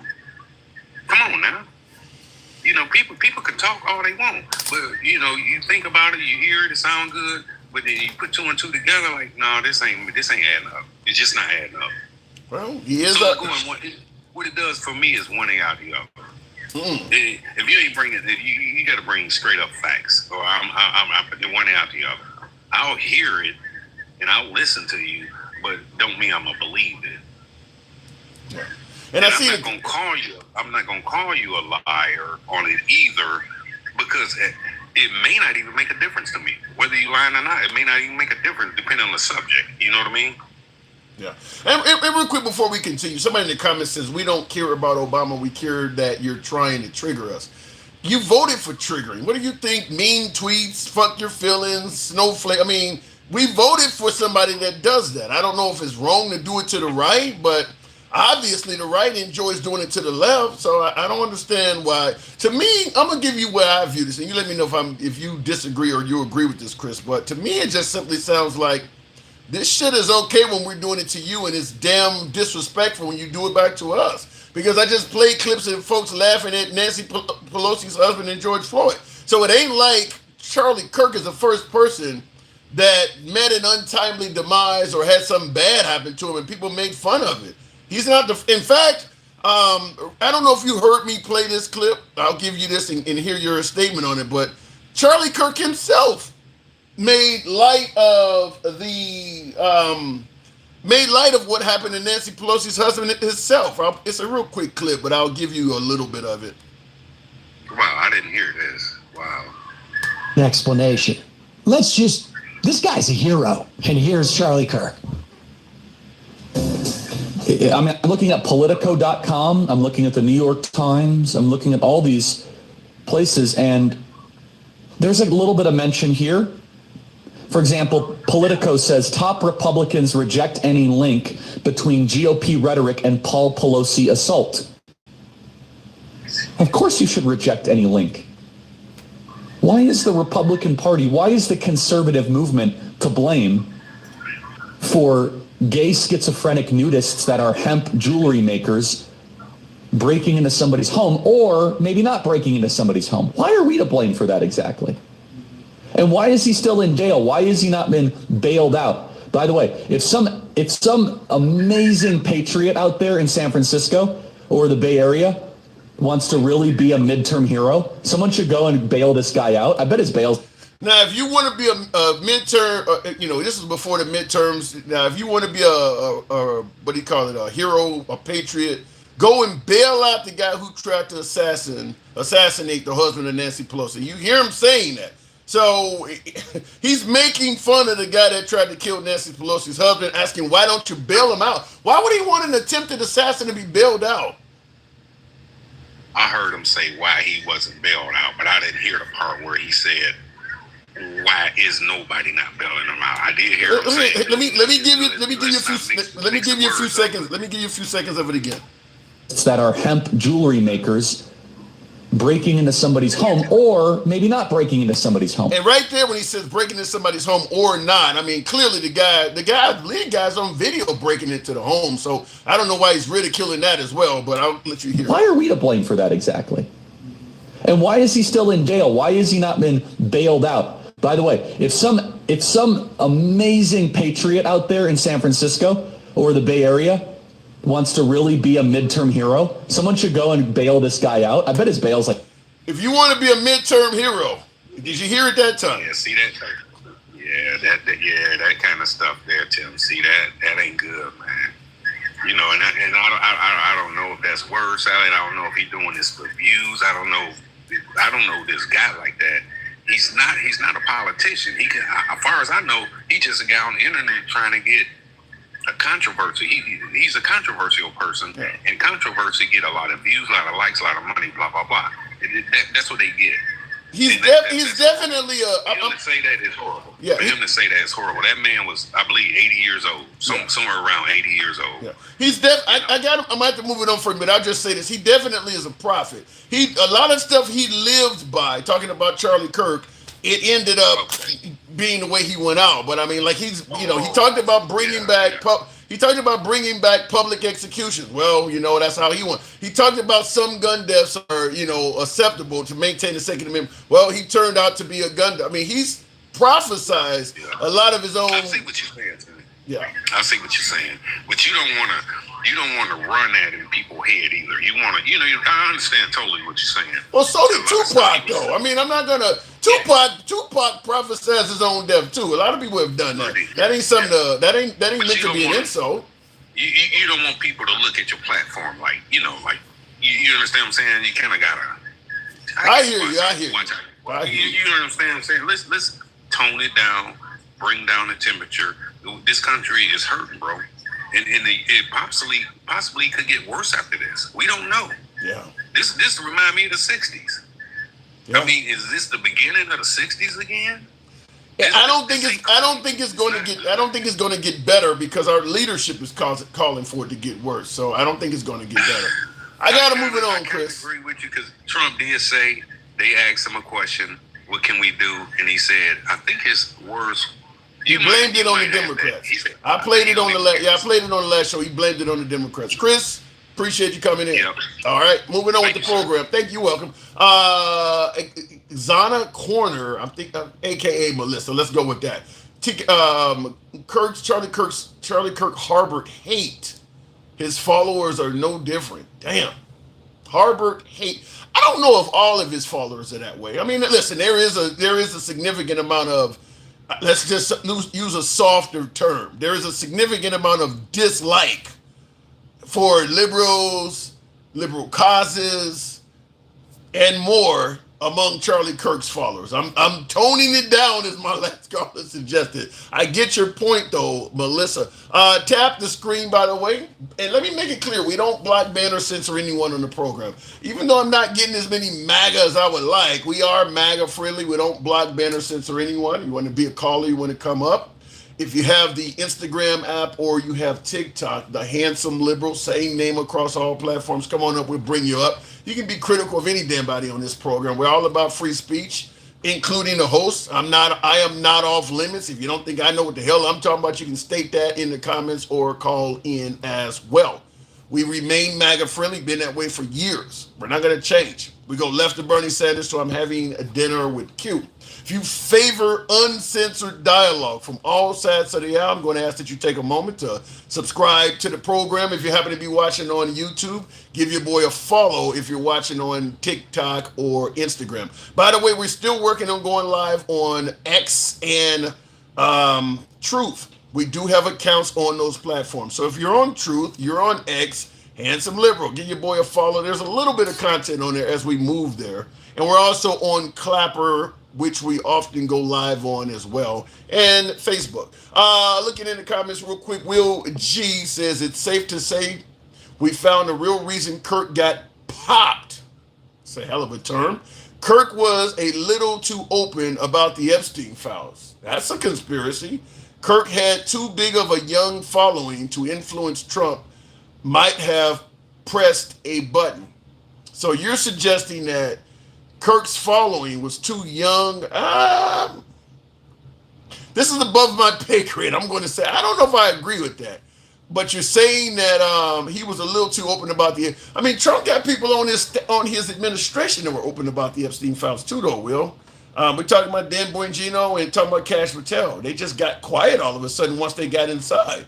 But I think they were more critical and open about the Epstein stuff than Kirk has been. So, I mean, listen, if you like Trump and something is a thorn in Trump's side, you're gonna hold that down. You're gonna squash that, like Dan Bongino and Cash Patel did. The minute they got into the White House, all of that, we need to know what's on the Epstein list stuff kind of went away. So I think that Charlie Kirk certainly would have done that. I don't know. I don't think Charlie Kirk would have kept pushing that, but I absolutely could be wrong. Will G continues with to think about it. Kirk wanted the Epstein files released, and the next thing he is gone. Maxwell swiftly moved to a better prison, living just to clear Trump's name is strange. Oh, that is true. We've done many lives on that, and I'm certain we'll be doing lives on that in the future. But regardless of what you think about Trump and Epstein, whether you think Trump has never done anything wrong or you think he's done everything wrong, there is no explanation whatsoever other than we have to simply make one up as to why he took what amounts to a serial pedophile out of maximum security and put her in minimum security camp. There is no justification for that we've been presented. And you just left, if you trust Trump, if you favor Trump, if you like Trump, if you are MAGA, to just make up a decent reason as to why he did that. Because he damn sure did not explain it. Why would you take somebody that has abused this many kids and put them into a minimum security camp? Never explained that. That has never been explained. And as we know of right now, nothing of any significance came out of the interview that Trump's lawyer had with Ghislaine Maxwell. Nothing of any significance. So why did her life get upgraded so much? Now, as I said, if you're MAGA, if you support Trump, if you like Trump, you're going to fill in the blank and speculate on something that makes it make sense. But fact is, no one knows, and Trump did not give anyone any information. It's up to you to just make it up so that Trump doesn't look bad in that.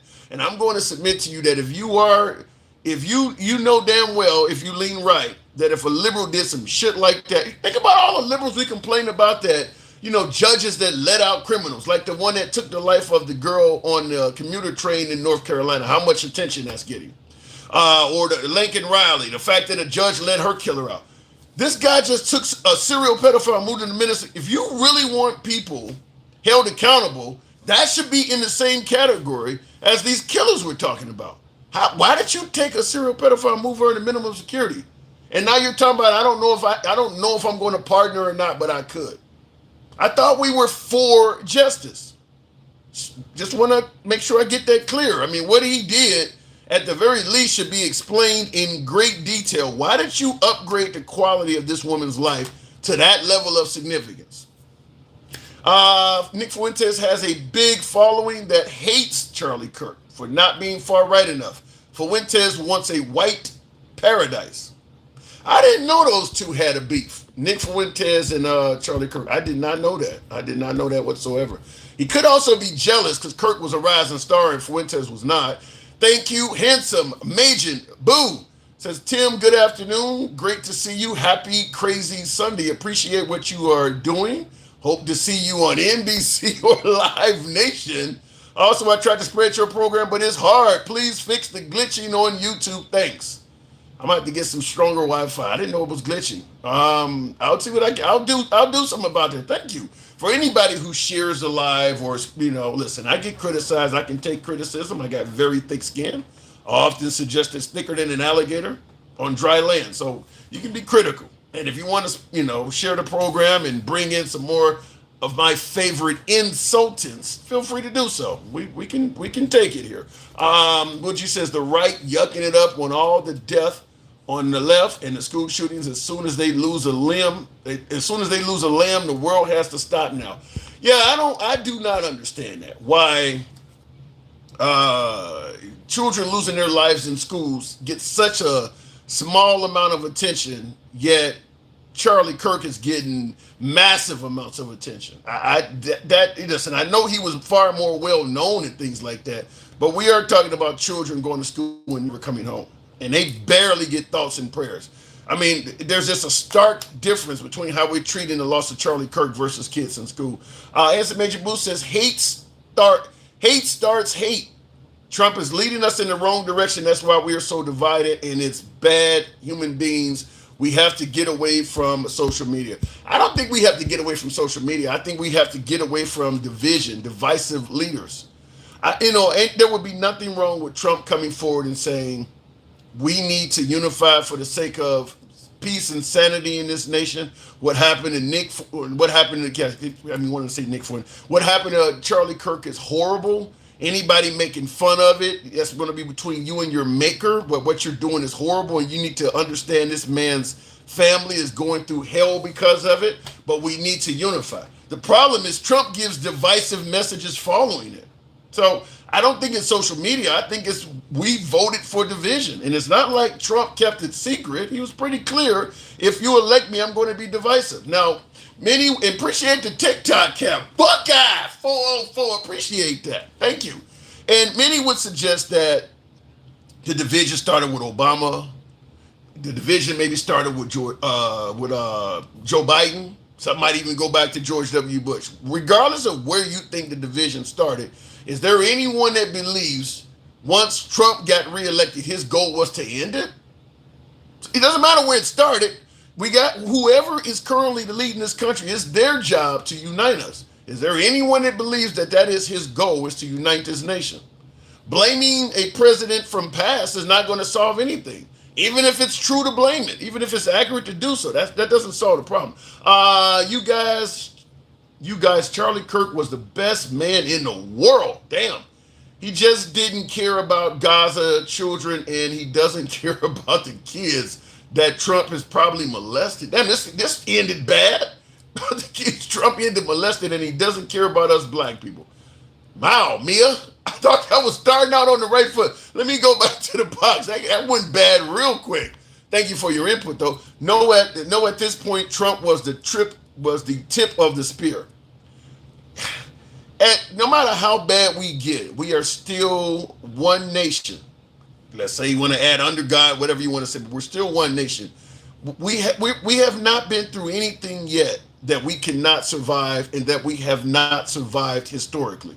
We survived world wars. We survived civil wars. We've survived slavery. We survived Jim Crow. We survived women's oppression. We can survive this shit. So the idea that it's just a tip with a spear is bullshit. That's a defeatist attitude. We're not going through anything that we can't pull together and survive. You just got to want to have the will to do so. You got to actually want to do this shit. We got to get in leadership, left or right, that wants to do it. We do not have that right now.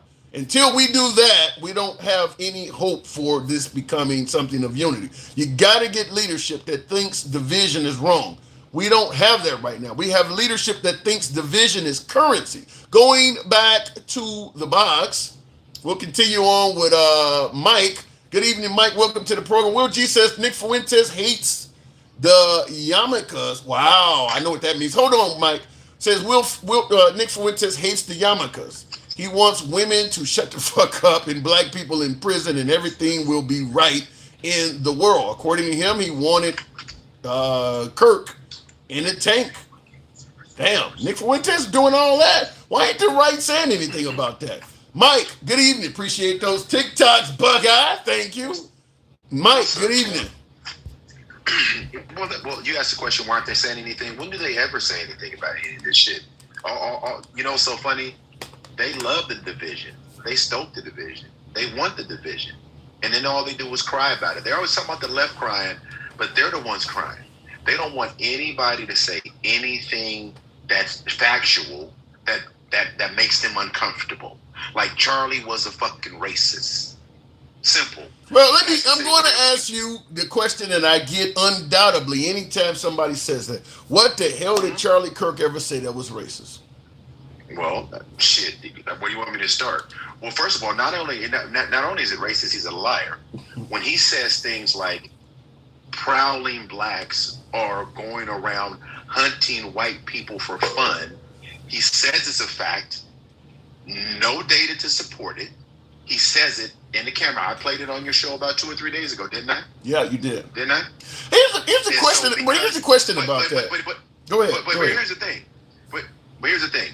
Like I'm gonna give you a perfect example. Captain Dumbass Chronic in the comments says, just because somebody says something stupid doesn't mean it, bro. You call it stupid because it doesn't impact you. That shit is racist and it's harmful. But you just want to dismiss it as a well, you know, when you say something stupid, and that's the problem, because you never take accountability for shit. You always dismiss everything. You didn't say that it was bad when those people on that clip Tim just played with those people chanting "I can't breathe" and laughing about George Floyd. You excuse everything about that man's life to make you comfortable because you don't like being uncomfortable. Because as soon as you get uncomfortable, you think somebody's taking something away from you because your own principles are being challenged. Let me ask it, because I also see Chronic in the comments, and I like the name Captain Chronic, but I do Captain Chronic 420, but I do have to ask, because when he stated that there are blacks that are prowling, going around taking the lives of whites, why didn't the black community speak up more about that? Because that is a horrible statement, and I had not heard it before. Why didn't the black community? Yeah, I mean, what he's saying, it could. I mean, just like when Trump said, if you're white, and you're the victim of a homicide. The retweet that I often post with him and Bill O'Reilly, where he said, if you're white and you're the victim of a homicide, there's an 81% chance a black person done it. I'm wondering. Because obviously this stuff can get blacks targeted, because it does make us look like we're just going around and murdering whites wholesale. The black community should speak up against this stuff. Well, and the black community did push back on the comments, Tim. But again, if your algorithm isn't tuned in to us, then it's not tuned in to us. For example, yeah, that's a good point. That's a good point. Let me give you an example. Since everybody in the comments is, and I don't give a fuck about these people, but since I'm a racist, what I said was factual. I didn't say it, he said it. They always, and again, I can write down all the trolls, right? Like, we always take it out of context. Where's the loss of context in saying what he said? Where's the loss of context when he says he wouldn't trust he would question the black pilot? Yeah. Where's the context that we're losing? I can answer that. The context is when he said, and I got all of those quotes written down. When he said, when I see a black pilot, I think, boy, hope he's qualified. What they're suggesting is the DEI aspect, but the problem is they're conflating DEI. Let's say, for instance, I say I need to hire pilots for my corporation, so I want to make sure I get 50 white guys. Their mindset is the 50 white guys I pick are all going to be unqualified. So they make it sound like if you're deliberately picking minorities for the job, somehow, some way, minorities are not smart enough to do this job, so the ones you pick ain't going to be qualified. So they're assuming DEI also means unqualified. If you have to pick, 10, 15, 20 minorities, that don't mean you're going to pick unqualified people. But they have the mindset, the folks that are pointing this out, the mindset is, minorities don't have the intelligence to do this job. So if you got minorities doing it, that person's unqualified. Now let me tell you the hypocrisy in all the things that you said that they think. First of all, they don't even know what DEI truly means. They have redefined what it means and set their own ideology on a course that it doesn't mean. Number one. So when they're challenging somebody's intelligence at the foundation, they're wrong, because that's not what DEIA means. You gotta always add the A in there, number one. Number two, by their premise, what they're suggesting is that in aviation school, think about this, Tim, in aviation school, that we don't run. That's a good point. That's a good point. Who runs the aviation schools, Tim? Schools are aviation schools. Yeah, if you get, in other words, what you're saying, if you come out of an aviation school, even as a black pilot, they're not going to pass you unless you're qualified. Well, right, but if you stick to their premise, they're saying an aviation school that is ran by white men, because there's not an aviation school in this country. That's not. They're saying that the people in the schools are going against their own principles and passing people that are not qualified. Yeah. Think about that logic, Tim. It doesn't make sense. But they refuse to spend the time to do what I just did, because their own ideology is being challenged. Their own ideology, it makes no sense, because so who should they be? If the aviation schools are passing non-qualified pilots, this is their position. Who should they truly be mad at? The pilot or the program? Well said. Well said. I can't argue with that. This is the stuff that I'm talking about. And then when they attack us for using some logic that would apply, then we're racist, or we don't know what we're talking about. There's nothing there's nothing that I just said that wasn't true. You're always mad at the person, but you never attack the problem. Because if you attack the problem, you have to attack your own ideology, because we don't run shit, Tim.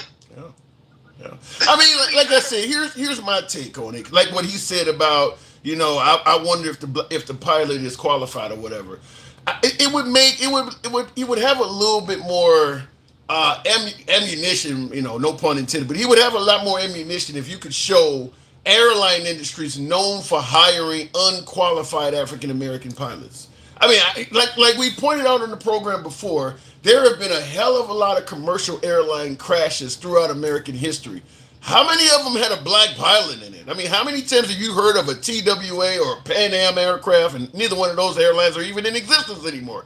When is the last time you heard of a major airline having a crash and the pilots were African American? I mean, so based on the fact that the crashes have almost been 100% white male, or probably well over 90, because they always say 50% of the 13% of the population, 50% of the inmates. Well, in this case, you're talking about 60% of the population and damn near 100% of the crashes. So you do have to ask that question: why are you questioning the qualification of black male pilots when most of the crashes are being done by white males? Again. Okay, so perfect. You will not get a coherent answer to that question, because there's no coherent answer to the question other than black people, brown people bad, and white people good. I mean, if you got to just simplify it, because there are no stats to show what they keep saying. Yeah, I'm interrupting you. I'm just laughing because Debo said, did Denzel Washington crash? I saw it. He's crazy. And you know what's so funny? And this is funny. I don't know if that was Alter Ego, whoever. When they say know-it-all, all I fucking do is just read about it. And all you got to do to debunk or challenge me is to go read. This is the crazy part. It's like trying to demonize Charlie Kirk. No, we're speaking about his life resume. That is what you do when you live your life. You leave a resume. And if your resume points to these things, if your resume points to these things, then guess what? That's who you are, Tim. You get hired and you get moved along in your life and in your career, and you get judged by your body of work. Period. That is a fact. And the bottom line is this: his body of work includes these incendiary comments and these racist tropes that he continued to repeat, that a lot of his supporters didn't even fucking know about.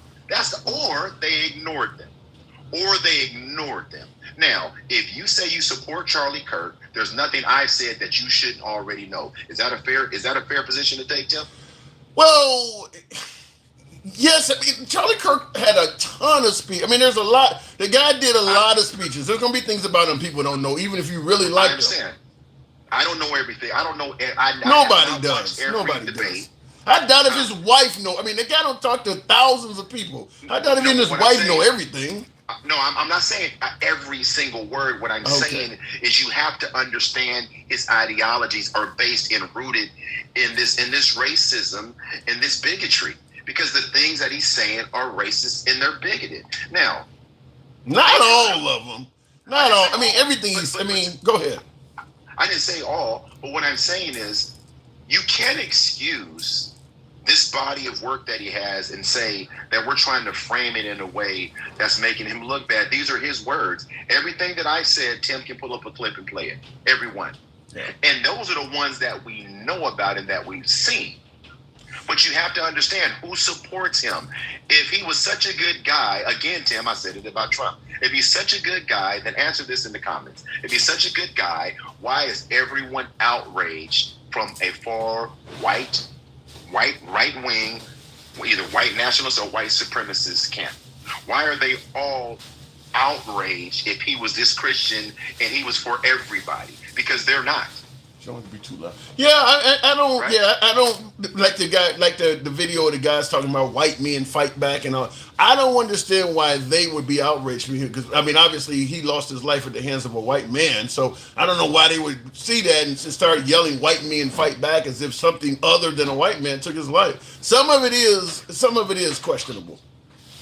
But here's the thing: now that they know they can't get away from the fact that he's a white man, now they have to tear down this white man. Now they have to say he's white, but he was transgender, or he was white, or he was dating the transgender, or he was right, but he had left wing. They will avoid any semblance of him representing what they believe because it tears their narrative down. It goes against their ideology. So now he was dating somebody transgender.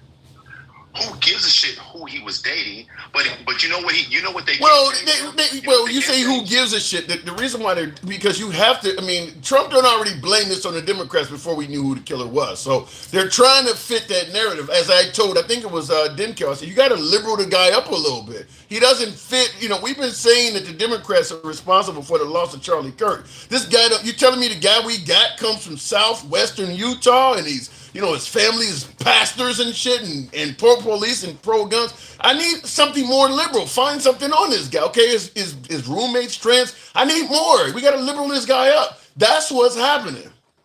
And they're at the expense of telling the truth. They will never tell the truth because it goes against their narrative. And here's the thing. That's why the Washington... I don't know if not Washington, the Wall Street Journal had to walk back that report. Did you read that? No.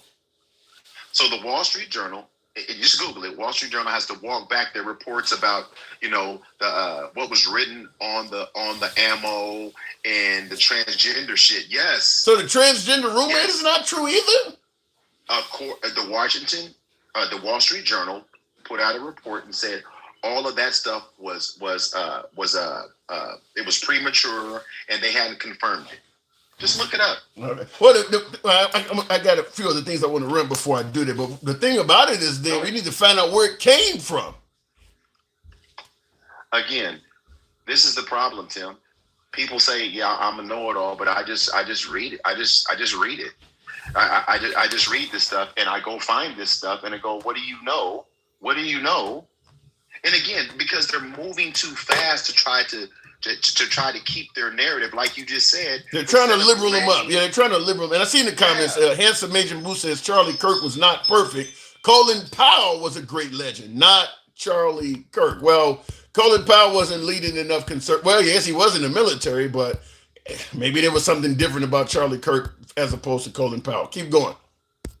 Well, just understand, Tim. At the end of the day, we have to. Where'd it go? I'm trying to find the article. Yeah, I see Yahoo even got an article titled "Wall Street Journal Quietly Walks Back. False Claim Charlie Kirk Shooter Had Pro-Trans Message on Bullets." So see, yeah. So again, Tim, all I'm doing is reading. Yeah. All I'm doing is reading. That's the problem is the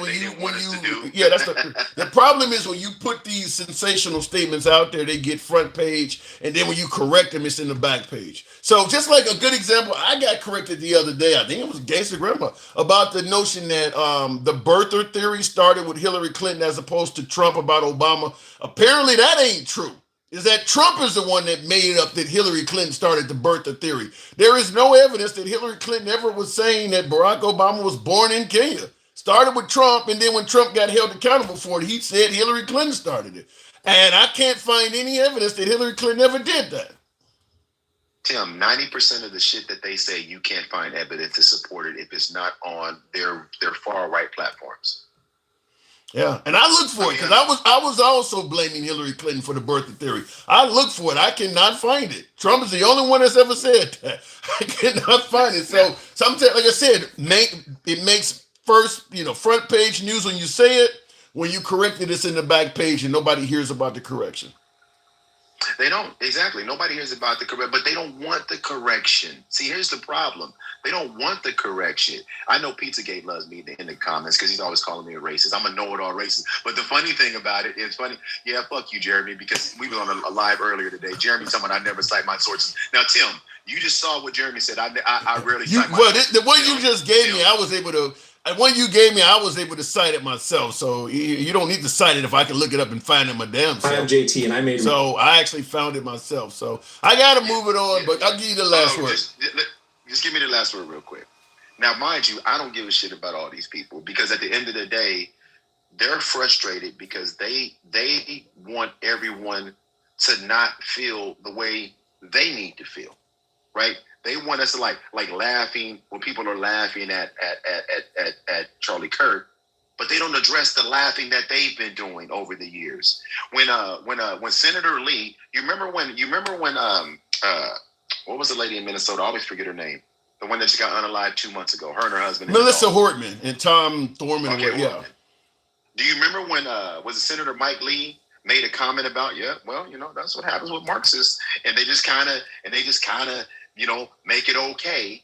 Yeah. Trump never lowered, and like I told Jeremy's dumbass earlier, they gave Charlie Kirk more deference than they gave them two people on your screen behind you. That is true. They gave Charlie Kirk more attention, and they gave Charlie Kirk more attention than these two politicians on my screen behind me in every school shooting that's took place in the last year. I mean, they gave Charlie Kirk a whole lot of attention. Cause in this case here, five lives were because they shot both of these people, their spouses, and Melissa's dog. The dog died. I mean, they killed three. They took 3 lives off the face of the earth, and yeah, it's virtually no attention at all from Trump. I gotta move. Go ahead, real quick. Now, talking about laying Charlie in state, right? Which is state. That's what they're talking about. you even heard that? I said I didn't think that was going to happen when he passed away. They're going to lie him in state for a week? That's what they've been talking about, whether they do it or not, but that's what they're talking about. That's what the rhetoric is. And see, they should be outraged. If they care about the institution, if they care about what they say they care about, they would be outraged. But they don't care about that shit, Tim. Because if they did, they wouldn't take this position. And I don't know if you heard or played, and I want you to go look up the comment on Fox yesterday when they were talking about unaliving the homeless people. And they said, Brian killed me. In fact, I posted that on my page. Brian killed me talking about giving him a lethal injection. Jesus Christ. I got to move it on, Mike. I got to go. But I know what you're talking about. Yeah, huh? All right. Thank you. Have you heard him say anything about that? No, of course not. You're not going to hear it. Exactly. Appreciate it. Wolf. And I missed this. I do apologize for not getting your comments sooner, and thank you for the support. Wolf Bane 37 says DEI hires you have 1,000 pilots, 100 are at the top of your class, only 20 of them are black, 15 are Asian, 65 are white. The airports are going to hire 30 white, 50 black, and 20 Asian.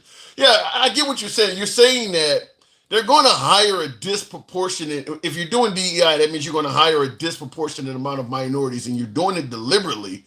But hiring unskilled people is not part of the process. And thank you, Wolf Bang. Yeah, he says DEI hires are, you have 1,000 pilots, 100 are at the top of your class. Only 20 of them are black out of 100. That's 50%. That's 20, what my math off? 20 out of 100, that's 1/5 of them, isn't it? 15 are Asian, 65 are white, which means the overwhelming majority of them are white. The airports are going to hire 30 white, 50 black, and 20 Asian. So they're deliberately hiring a disproportionate amount of those being black. But it doesn't mean they're unqualified. And that's what makes Charlie Kirk's statement concerning, is that you can criticize what you like and don't like about DEI. But DEI does not equate to not being qualified. I mean, Trump has fired some generals and suggested they're DEI. That's fine. You don't like that this person only got a job because they're a woman, they're a gay, they're a black, or whatever. But that don't mean they're there because they're unqualified. That's the difference, is that the right is also saying DEI means unqualified. And that's kind of insulting to the people you're saying that to. I don't think they care about that, but it is insulting to the people you're saying. Real quick before we move on, I do want to point out a super chat. Handsome Major Blue said, and this is what you call white on white hate. I hate saying it, but it's the truth, and it's bigotry at its highest form. Wow. And they're going to put on LGBTQ. Yikes. Whoa, thank you. But whoever said that, appreciate that wild hat you got me wearing. A rock star Buckeye 404. Appreciate that. Shout out to you. A lot of qualified people equate DEI with affirmative action that are still qualified. None of those programs affirmative action, DEI, none of those programs were designed to hire unqualified people. The reason why that's coming out, at least in my humble opinion, you guys can correct me in the comments if you will, but the reason that's coming out in my opinion is because I do believe a lot of folks feel that people of color do not have the smarts to ever get that job to begin with. If we didn't have DEI because of your lack of intelligence and capability, you would never get this job. I just don't think people like you are capable of reaching the pinnacle of intelligence to get this job. So without affirmative action, without DEI, you wouldn't be here. That's what I kind of see it as. And somebody said that's your opinion is not based on facts, says Brandon. Yeah, and I admit it's my opinion. I will admit that. They all helped white women much more than other demographics, and I have heard that as well. Before I go to the next call, I'm going to ask you guys to tap the screen, get your guy on up to about 60,000. I do want to go into a little bit more what the show is about. We've had new callers rotate in and rotate out. And first thing I wanted to ask you folks is what I asked earlier. Some new viewers have came in here by way of yes or no in the comments. I want you to answer this question. Now, many of you have already answered it because this is what we asked earlier, but you got the FBI releasing grainy photos on television of what is apparently an assassin. Now, let's take Charlie Kirk out of the picture because folks have a biased feeling about Charlie Kirk, whether you like him, whether you hate him. Let's just put Charlie Kirk as being X. It could be anybody. It could be Nancy Pelosi's husband, for God's sake. The point is, somebody has been assassinated. And the grainy photos being released are photos that you can tell is your loved one. Maybe it's your son, like in this case.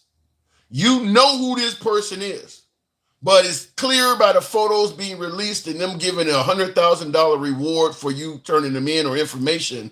It's clear they don't know who he is, but you know who he is, and that is somebody you really love. Your son, your daughter, your niece, your grandson. You know who that person. The question is, with President Trump making it clear that I want this person caught and executed. Trump has already made it clear he wants the death penalty. The governor of Utah has also stated that they would pursue the death penalty as well. My question is, would you turn in your loved one if you knew ahead of time the president of the United States wants to kill your loved one? Now, what the person did is heinous. There's no denying that what Tyler did to Charlie Kirk is awful. He deserves justice. But you are turning in your child to a government that is telling you ahead of time they intend to kill him. Would you turn in your loved one? Yes or no in the comments. I just want to see what the comments are saying. Who is this? Chevy said, I would pull the switch myself. You would execute your own family member for taking the life of somebody you don't really have any contact with? Really? I don't buy that, Chevy. I do buy that you're not going to let your family member get away with harming somebody. But you're telling me that if your son took the life of some politician or well-known podcaster, you would personally execute him? I don't believe that. I don't, unless you got a son that you just don't really give a fuck about. I don't buy that. I don't think you're that eager for justice.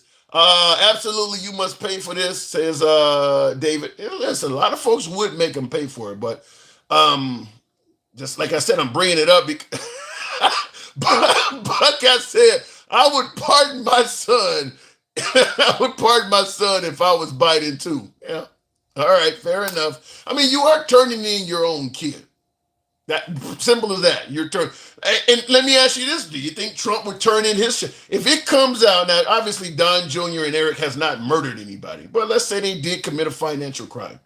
You think Trump, if he knew they did it, would turn in his kid? As you guys say, you must pay for your crimes. You think Trump would turn in his own children if he knew they committed a felony of some type? I don't know. Turning in your own child that's a bit strong. I'm just going to say that. I'm not saying that you're wrong for doing it because he did graphically take a life in front of thousands of people. So I understand anybody saying that I'm not going to let my son get away with doing something that awful to Charlie Kirk or anybody else. But at the same time, I would also be totally understanding of any parent suggesting that I just can't hand my own child over to somebody who's telling me they're going to kill my child, regardless of what he's done. Some people are going to say that as well. That's why I asked, would you turn in your own kid when the president is telling you we intend to kill your child for what he did? Wolf Bain, in order to get what the airport's quota is getting, they need to hire below the top pilots. They haven't stated that. In fact, let me just say it this way. In regards to what United is doing to hire minority pilots, they announced in 2021 that they had a shortage of white male pilots. That's what represents the largest portion of pilots. In 2021, they stated that to correct the shortage of pilots, that they were going to start hiring minorities, blacks, but it was going to start in 2030. So that's 9 years in the future. And they're creating a training program, et cetera, et cetera. So they have 9 years to get these pilots trained. I don't understand why people assume that these folks are going to be less than standard.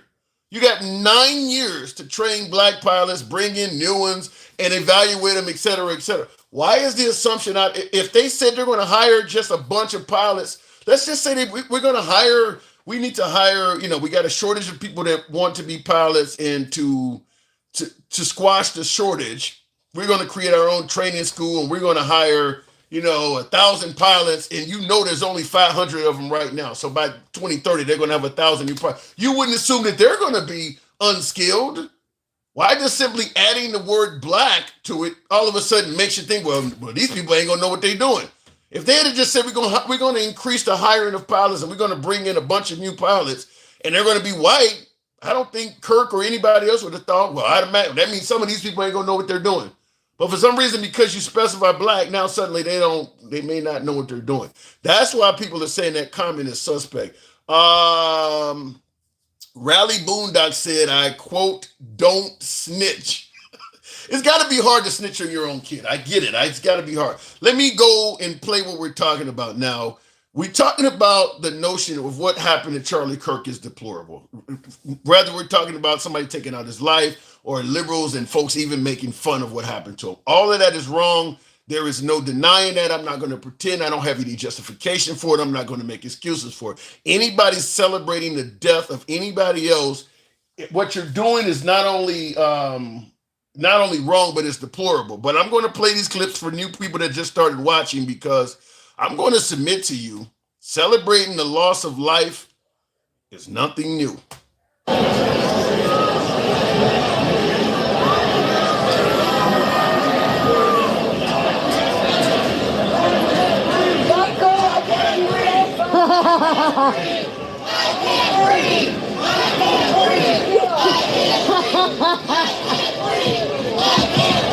Now, you obviously recognize the scene. That's January 6th. They are chanting, I can't breathe. They are obviously chanting and joking about the last words of George Floyd. And they're chanting, I can't breathe. Why they're doing it, I don't know. Obviously, none of them are having any problems with being asphyxiated. They're just chanting it and laughing. I can't breathe. And obviously, we know those were George Floyd's last words. But continuing on, it gets worse. It actually gets worse. Obviously, everybody knows, well, you'll know what this is when I play it. And the son of the former president of the United States, Donald Trump Jr., posting an internet meme mocking the attack. You see it right there. I'm not going to read the details of it or try to get into it. Is decency dead? Now, what they're questioning about decency being dead, the picture they have on the screen, by the way, the quote says, got my Pelosi Halloween costume ready. Now, many of you are aware a few years ago, Nancy Pelosi's husband had somebody break in the house and try to kill her with a hammer.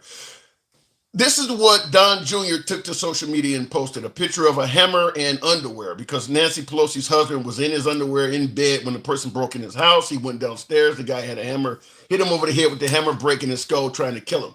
Obviously, Don Jr. was making fun of that. That is making jokes about somebody who faced an assassination attempt. That's the president's son doing that, by the way. I just want to point that out. That is not some random conservative, that is the president's son making fun of that. But it goes, I got a couple more. Like I said, it's only going to get worse. And the parents are so proud. Bing, bong, bong, bing, bing, bing, bing, bing. And we'll stand up to crazy Nancy Pelosi who ruined San Francisco. How's her husband doing, by the way? Anybody know? Now, that's right after what happened to her husband as well. There's Trump making a joke about her husband. You hear the audience laughing and things like that. Obviously, the president would be responsible for calling Nancy Pelosi thoughts and prayers or condolences or wishing her the best on what happened to her husband. But here he is at a rally making fun of it. And you hear the audience members clearly laughing. They know what is, like I said, making fun of somebody that has met a bad ending. Only difference here is Nancy Pelosi's husband didn't die, but they clearly are making fun of it. There's no way to deny that. And I'm just simply pointing this out because if what happened to Charlie Kirk, even though it was awful, was wrong to joke about, why isn't that applying in this case? And then last but not least, before we go back to the box and comments, Charlie Kirk, the late Charlie Kirk himself. I mean, I'm looking at Politico.com. I'm looking at the New York Times. I'm looking at all these places, and there's a little bit of mention here. For example, Politico says top Republicans reject any link between GOP rhetoric and Paul Pelosi assault. Of course you should reject any link. Why is the Republican Party, why is the conservative movement to blame for gay schizophrenic nudists that are hemp jewelry makers? Now, real quick, gay schizophrenic, I mean, he's talking about the guy who broke into Nancy Pelosi's husband's house. Gay schizophrenic nudist. I don't know about the guy being a nudist, but I'll continue on. Schizophrenic nudists that are hemp jewelry makers breaking into somebody's home, or maybe not breaking into somebody's home. Now, he said breaking into somebody's home or maybe not breaking into somebody's home. Now, the guy's on video smashing out the window and breaking into the home. So I don't know why he's indicating that might have not happened or there's some kind of conspiracy. But the guy who broke into Nancy Pelosi's home is actually on video. His home, or maybe not breaking into somebody's home. Why are we to blame for that exactly? And why is he still in jail? Why has he not been bailed out? By the way, now he's asking, why didn't the guy who tried to kill Nancy Pelosi, why is he still in jail? Why is he? Now, this is only a few days after it happened. Why is he suggesting that the guy who tried to kill Nancy Pelosi's husband should be bailed out of jail? I mean, we want justice, we want people held accountable. Why is he suggesting the guy should be bailed out? And why is he still in jail? Why has he not been bailed out? By the way, if some amazing patriot out there in San Francisco or the Bay Area wants to really be a midterm hero, someone should go and bail this guy out. I bet it's... You want to, if some amazing patriot in San Francisco wanted to be a midterm hero, you would go and bail out the guy who tried to assassinate Nancy Pelosi's husband. And I see in the comments, Kevin Bowling says it's sarcasm. The husband is still in the hospital after somebody broke into his home and cracked him over the head with a hammer, breaking his skull. And the response, well, let's issue some sarcasm about this online. The guy ain't even out of the hospital yet. I just want to point this out. If it's wrong to make fun of somebody who has faced a horrible ending or a horrible outcome, but this is okay? This is okay. This is the man who faced a horrible outcome himself, who we are all defending as it being wrong to make fun of him. But it's pretty clear when somebody else came close to dying, as you stated in the comments, he was being sarcastic about it. Looking in the comments, Will G says, MAGA ain't shit. Says there are 17,000 active pilots at United Air. You mean to tell me they can't find and train and certify and license 8,000 brown people? We have plenty, especially those transitioning from the military. Don't use the word transitioning. I get your point. I agree with you. But transitioning right now among the right is a bad word. Let me go back to look, the whole thing is, like I said, brown people do not have the intelligence or skill to become pilots. I think that's what we're getting at. Let me go back to the box. So it's referencing back when Kamala and other black leaders had the bailout fund. It doesn't matter. The guy is in the hospital. Don't have his head cracked. This is not the time to take a political jab about the liberals being laxed on bail policies. Like, damn, do you want people taking jabs at what happened to Charlie Kirk? Isn't it wrong to do that? Why is it right to do it to a liberal but wrong to do it to him? I just want to make sure we get this. Make sure we address this properly. White Rose, thank you for holding. Good evening. Welcome to the program. The truth is much less comforting than echo chambers. I agree with that. What Rose? Good evening. How you doing, brother? Listen, I want to ask you a question, Sure, right? sure. Somebody who says the following, do you think is a racist? The most dangerous place for a black male child is in a black woman's womb. You talking about AB's abortions? Right. This is the other quote here. People of color are less intelligent than white people. Did he actually say that? Yes, you can look this up. Yes. People of wait, let me, because that is probably as clear as it can be. People of color are less intelligent than white people. You're telling me that Charlie Kirk said that? Yes.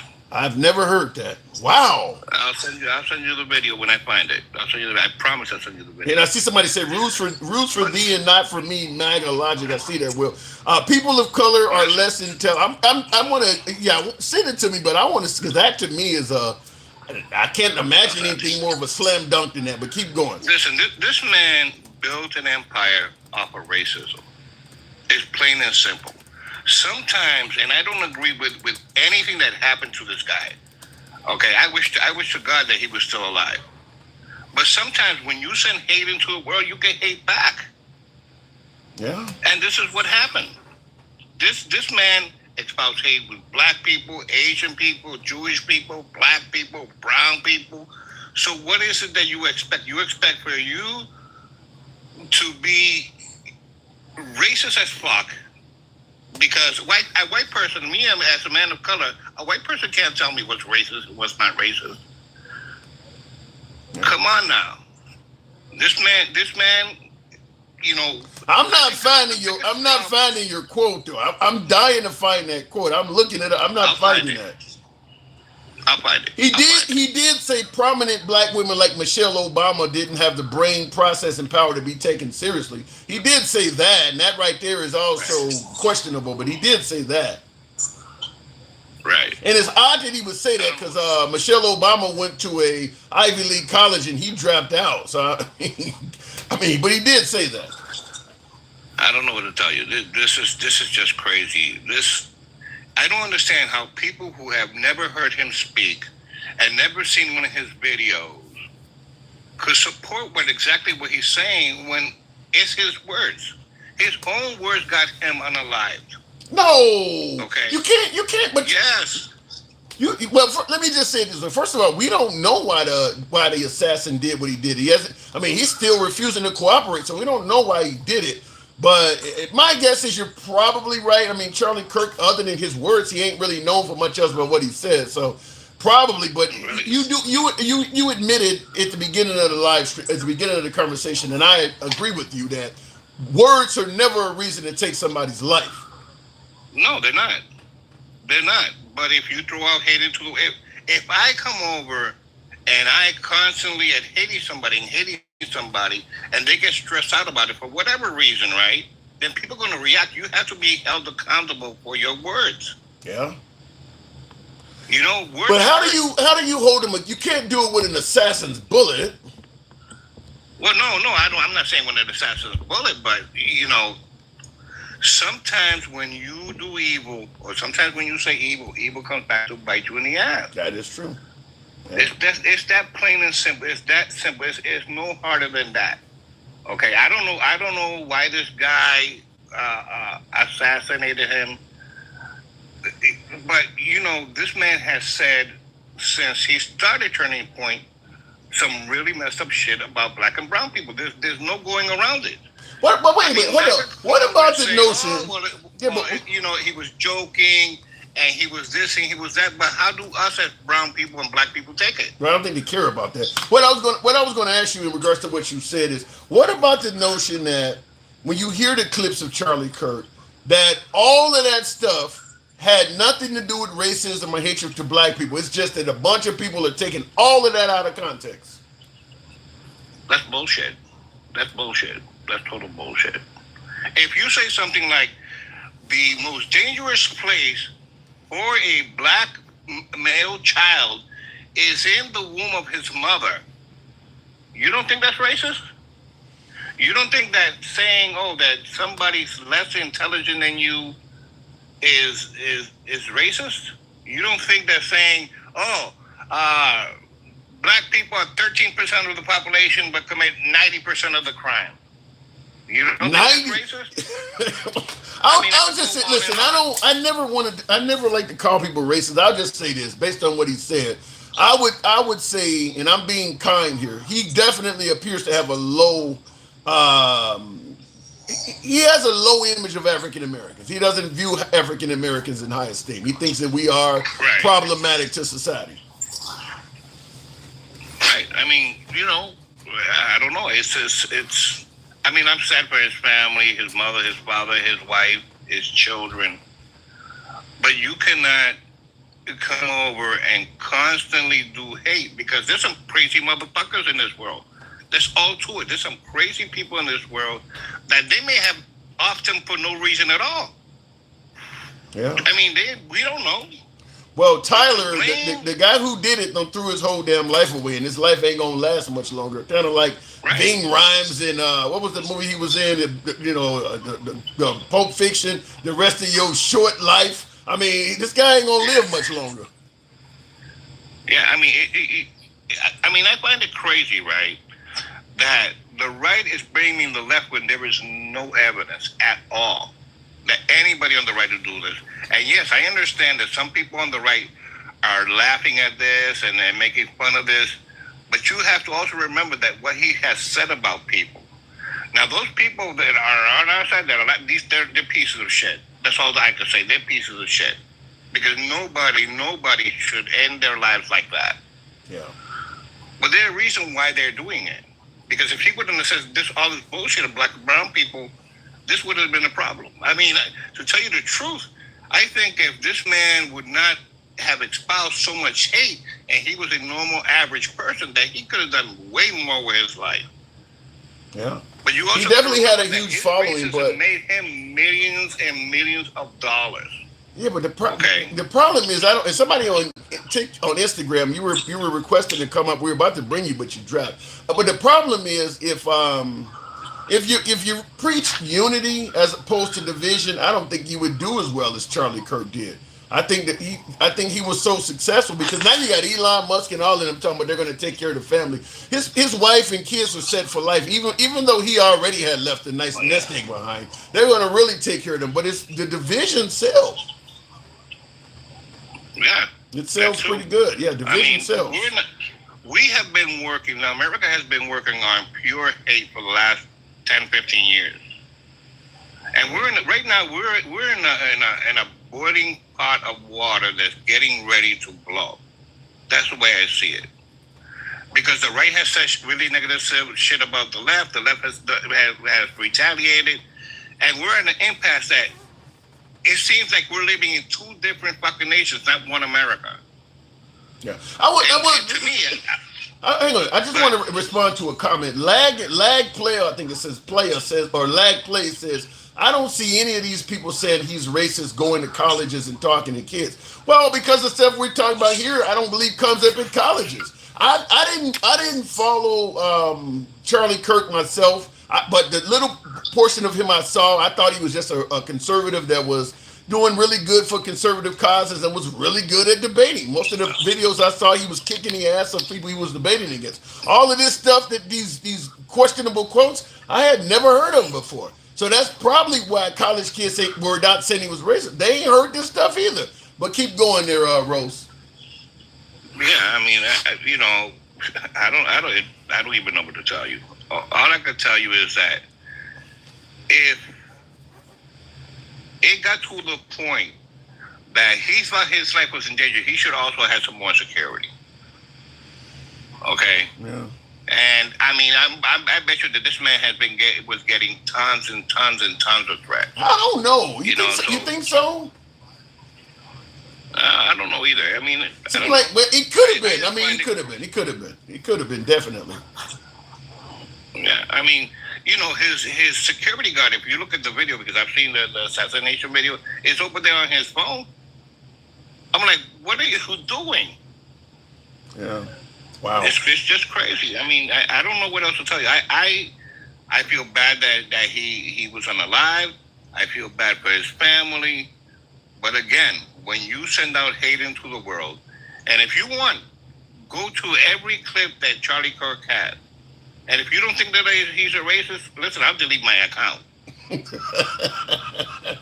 I'll just say this. I mean, if you say something like black women black children are in danger because they're in a black woman's womb, that's some racist shit.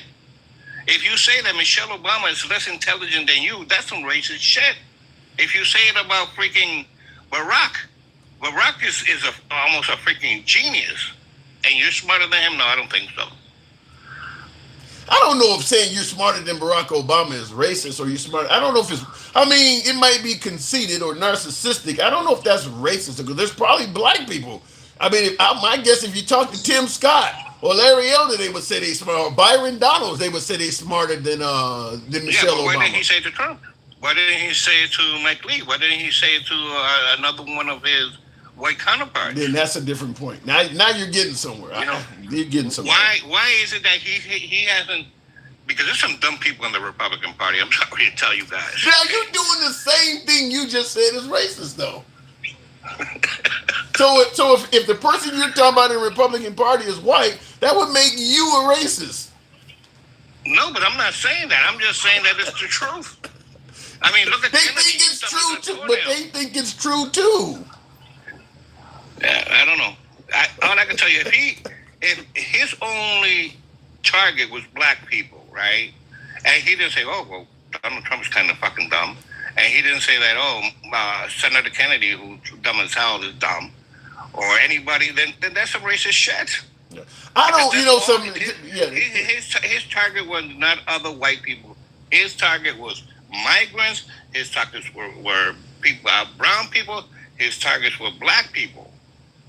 Yeah, he says, Keith Fitz in the comments says that he thinks that we would be better off if we didn't run out on our kids so often. Which, I mean, that could, listen, everything I don't think that's a false statement. If you had more intact families in the black community, it would be better for the black community. But I agree with you, Rose, is that why does he keep targeting the black community for stuff that happens in other communities as well? There are single moms in the white community. There are white people that have ABs. Why are you saying that the child in the womb of a black mom is unsafe? There are plenty of white people that have ABs. So I don't know why he keeps targeting the black community with stuff that applies to everybody. Yeah. Ransom Grandma is going to come get you. I just had to make that joke. All right. I'm moving on, but I hope you're wrong. But White Rose, thanks for coming through, man. Thank you for letting me out. Anytime, by the way. Tap the screen. We should have been getting close to 100, HUNNIT, but I'll be glad to see 75,000. Tap the screen, let your thumbs not be lazy. Folks, understand, you're not going to always hear opinions you favor on this program. You're going to hear shit you like, shit you disagree with. You're going to look at the host sometimes and say you don't know a fucking thing you're talking about. Other times you might feel enlightened. That's how free speech works here. We are MAGA friendly. We've been MAGA friendly from day one. We always will remain MAGA friendly. Been doing it for years. Been doing it for almost 5 years now. So we don't block, ban, or censor any folks that come on the program. Understand, we don't even use moderators here. We believe in free speech just that much. You can be critical of anyone on the program, including yours truly. We say it all the time. We go left of Bernie Sanders till I'm having dinner with Q. If you favor uncensored dialogue from all sides of the aisle, congratulations, you're in the right place. I'll only ask that you follow the program if you're watching on TikTok, if you're watching on Instagram currently, and if you're watching on YouTube, give your boy a sub. Charlie Kirk put on the largest black youth summer event every year, not racist. Really? Mandy Rose said that Charlie Kirk was putting on the largest black youth summer events every year, indicating that shows you he's not racist. I have never heard that. You are the first person to tell me that. Has anybody else heard this? Let me know. I have not heard that. Charlie Kirk was putting on the largest black youth summer events every year. And that shows he's not racist. Has anybody heard that? What cities were they in? Are there any flyers? Any evidence at all to show that Charlie Kirk was putting on large black youth summit events? I have never heard that before. And oddly enough, with all the negativity orbiting around some of Charlie Kirk's statements, I have not heard anybody defending him until now that makes that suggestion. I have not heard that. Pat Timble says, look it up. Okay, well, I'm kind of running a show here. I'll try to see what I can do, but I have not heard that. You don't like that you're being called out for the fake and the phony. You don't like that there's so much evidence to prove this man was disgusting. I'm sorry, it's just the truth, says Mia. You in the comments tearing him up, huh? Will G says, but I say unto you that every idle word that man shall speak, they shall give account thereof in the day of judgment. Wow.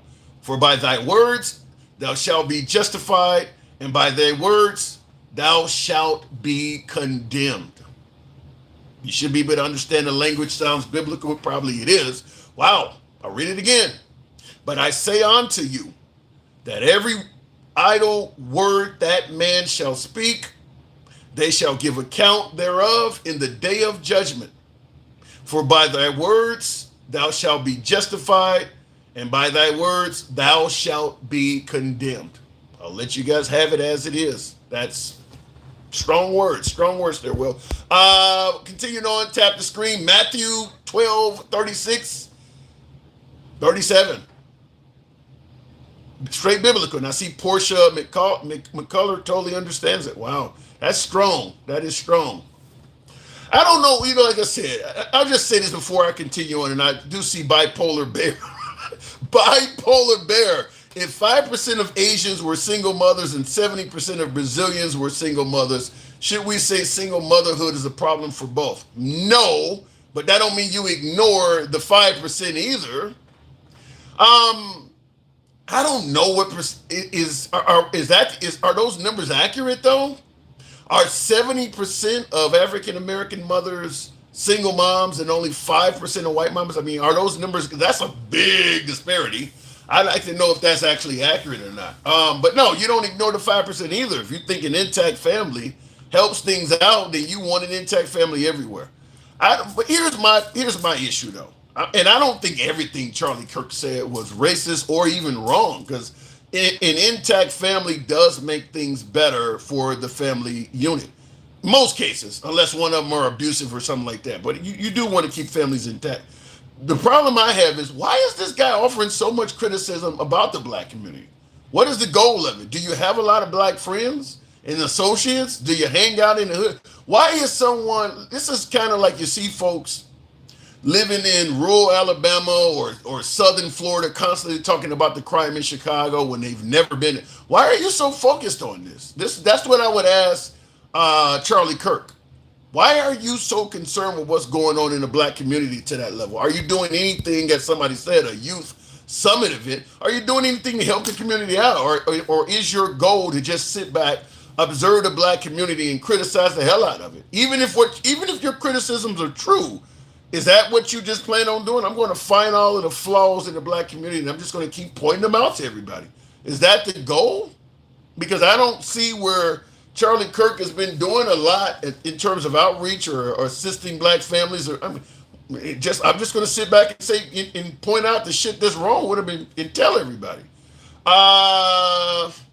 Charlie would have got in the pool to swim if you were in there.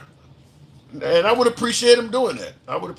He said if I was drowning, Charlie, and I can swim, but Charlie Kirk got in the pool to save me, I would thank him for doing it. Let me continue on with the program, by the way. Tap the screen, get us on up to 70,000. Magari X, good evening. He was talking to black college kids. I haven't heard him doing it. If he did, listen, I don't have a problem with going and debating college kids and promoting what you feel is right back conservatism. I doubt if he went to talk to black college kids and was saying some of these quotes though. Blexic Foundation, just quickly look at what it is. The Blexic Foundation.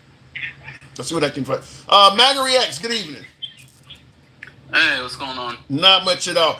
Now, you've seen some of my clips earlier, because the whole notion that what happened to Charlie Kirk is no laughing matter.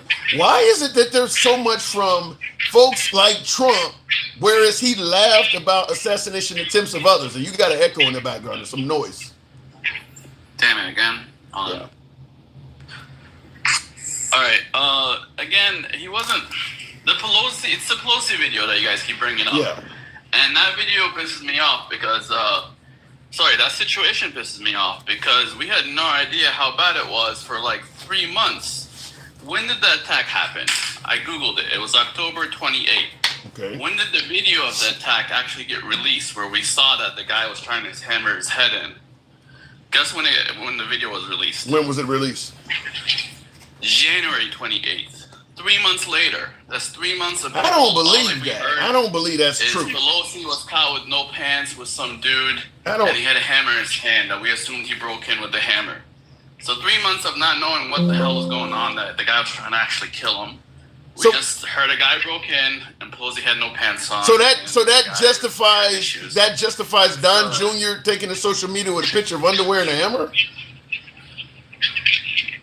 Yeah, because we didn't think he was fucking. The guy was trying to kill him. We thought the guy just broke in with the hammer. I don't care if he just broke in his. Until that video was released, it was all a fucking joke until that video was released, and we saw for real that he was trying to kill him. You have hindsight. Like, okay, wait a minute. You're in the future. You saw the video, and you know how bad it was. So yeah. You're telling me. Wait. You're telling me that he broke in the house with a hammer. I mean, who? What did you think he broke in the house to do? To steal shit? To shit on Pelosi's desk like January 6th? I don't know. And all of that's funny. All the time. And all of that would be funny. Yeah, if nobody got hurt. So breaking into the house of an breaking into the home of an elderly man is something that it's okay for the president to laugh about. I mean, I don't think Trump was president at the time. I think this was after. It doesn't matter. Is it okay for anybody to laugh at? You breaking into the home of an elderly man. The lack of transparency was the issue. Like, we were laughing because we didn't know what the fuck was going on, and it felt like they were trying to hide something. It felt like they were trying to hide his gay lover. You know how. I don't think that Charlie Kirk was trying to hide his race. Well, they're wrong, and so were they. Otherwise. Okay, they're wrong too. Nothing about Pelosi's husband. This was like a month or two after he got a DUI in Napa Valley, and we were making fun of him for the Napa Valley DUI and shit. And, I'm just what's baffling me. You know who I am, kind of shit. What's really baffling me is you're coming up with reasons why it is okay to make fun of somebody who was trying to kill somebody. Well, I didn't know he was trying to kill him, so. No, it's not because I'm not saying it was okay. Yeah, you are. I realized he was trying to kill him until that video came out 3 months later. Okay. Then we're like, oh shit, he was trying to kill him. This was serious. No apology. No apology. All we knew is no apology. To the guy's house. No apology. No apology.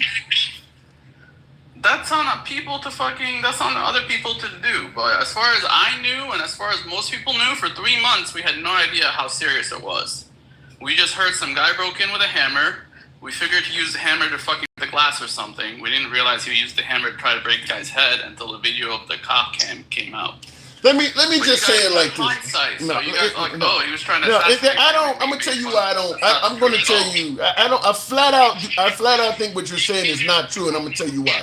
President Trump had served a full term as president, so he obviously had a heap of connections throughout law enforcement all over this country. There's no way in hell when he was saying what he was saying that he didn't know what actually happened. He could pick up the phone and call FBI agents, CIA agents, and cops all over the country. There's no way in hell he would have not known what took place in 3 months. Especially since we had no idea how bad Pelosi was hurt. What you're saying is crazy. Yeah, that's crazy. Pelosi was hurt. We just figured he was in the hospital because he's old and he got startled. No, I'm going to tell you flat out, with the power that Trump and the access that he has throughout the government, I'm not going to buy that. You're asking me why Trump didn't CSI the Pelosi situation, that we didn't even know the guy was hurt or it was serious at all until the video of the hammer of the guy trying to bust his head came out 3 months later. I'm just going to say, when you know somebody's home got broken into, and as you say, you don't know what happened, you don't start making jokes about it. Listen, this is California, where that shit happens every fucking day, and they let the guy out the next day because this California, no bail, no nothing. That's why Kirk was surprised he wasn't bailed out the next day. People get shot. We thought it was just a break-in. People get shot and killed every day too. So is it okay to make fun of Charlie Kirk?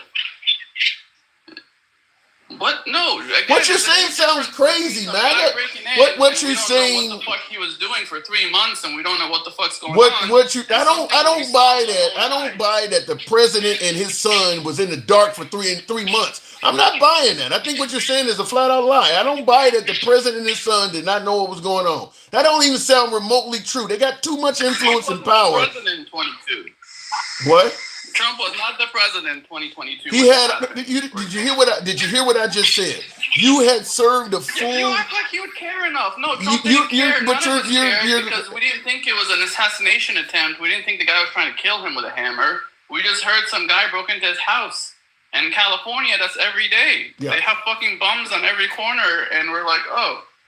I'm just going to stay. I'm going to keep saying what I said. I think what you're saying, and I've heard decent defenses for stuff. What you're saying is a flat out lie. The president of it's a flat out lie. It's a flat out lie. Once we saw the video, it's a flat out lie. I was like, oh shit, this is serious, and it's a flat out lie. We're like, oh shit. It's a flat. If Trump had it, let me say it this way. If Trump had, you're using hindsight. If Trump had, you're making a video of the guy trying to kill him. Somebody told you some guy broke in with a hammer. And I agree with what Mike is saying. I agree with what Mike is saying. Your timeline is shit, but I'm going to just simply say this. After serving a full term in the White House, Obama, Bush, Biden, you could pick up the phone and call all kinds of motherfuckers if you want to find out what happened.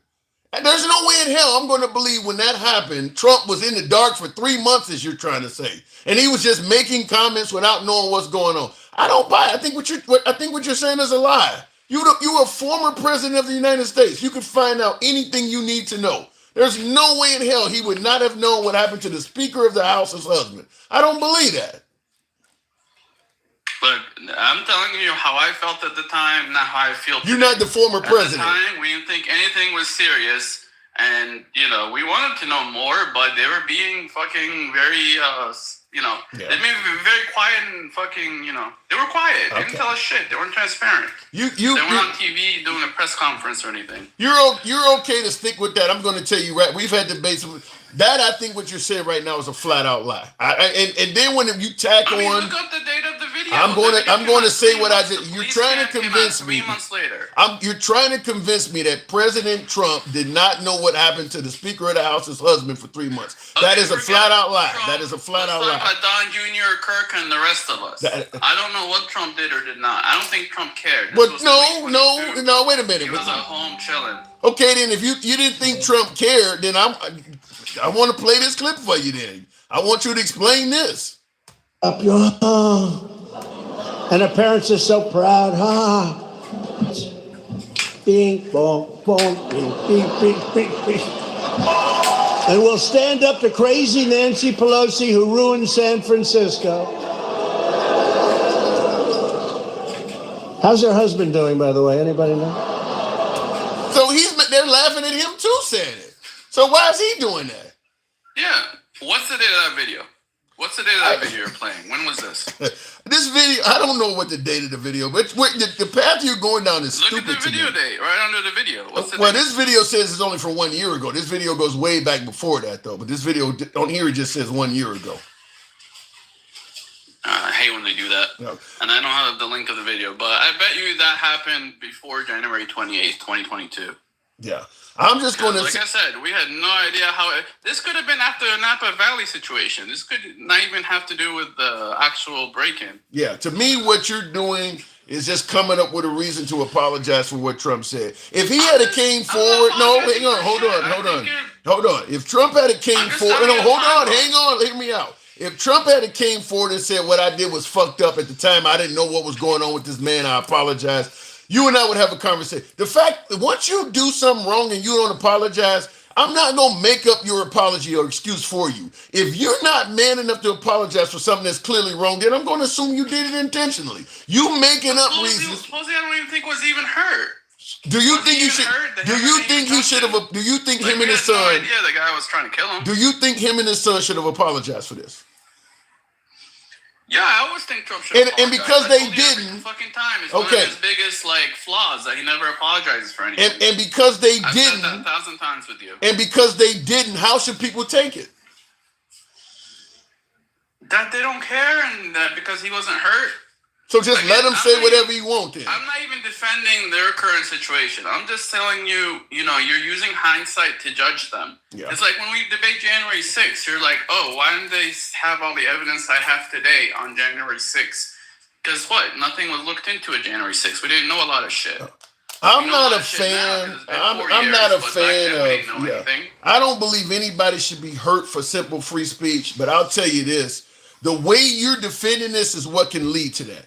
I mean, the way you don't apologize. I mean, if you say something, yeah, you are. I'm asking you. I asked you a simple question. I asked you a simple question. No, I asked you a simple question. The fact that he did not apologize, how should people take it? Well, they shouldn't care about it. What the hell is that?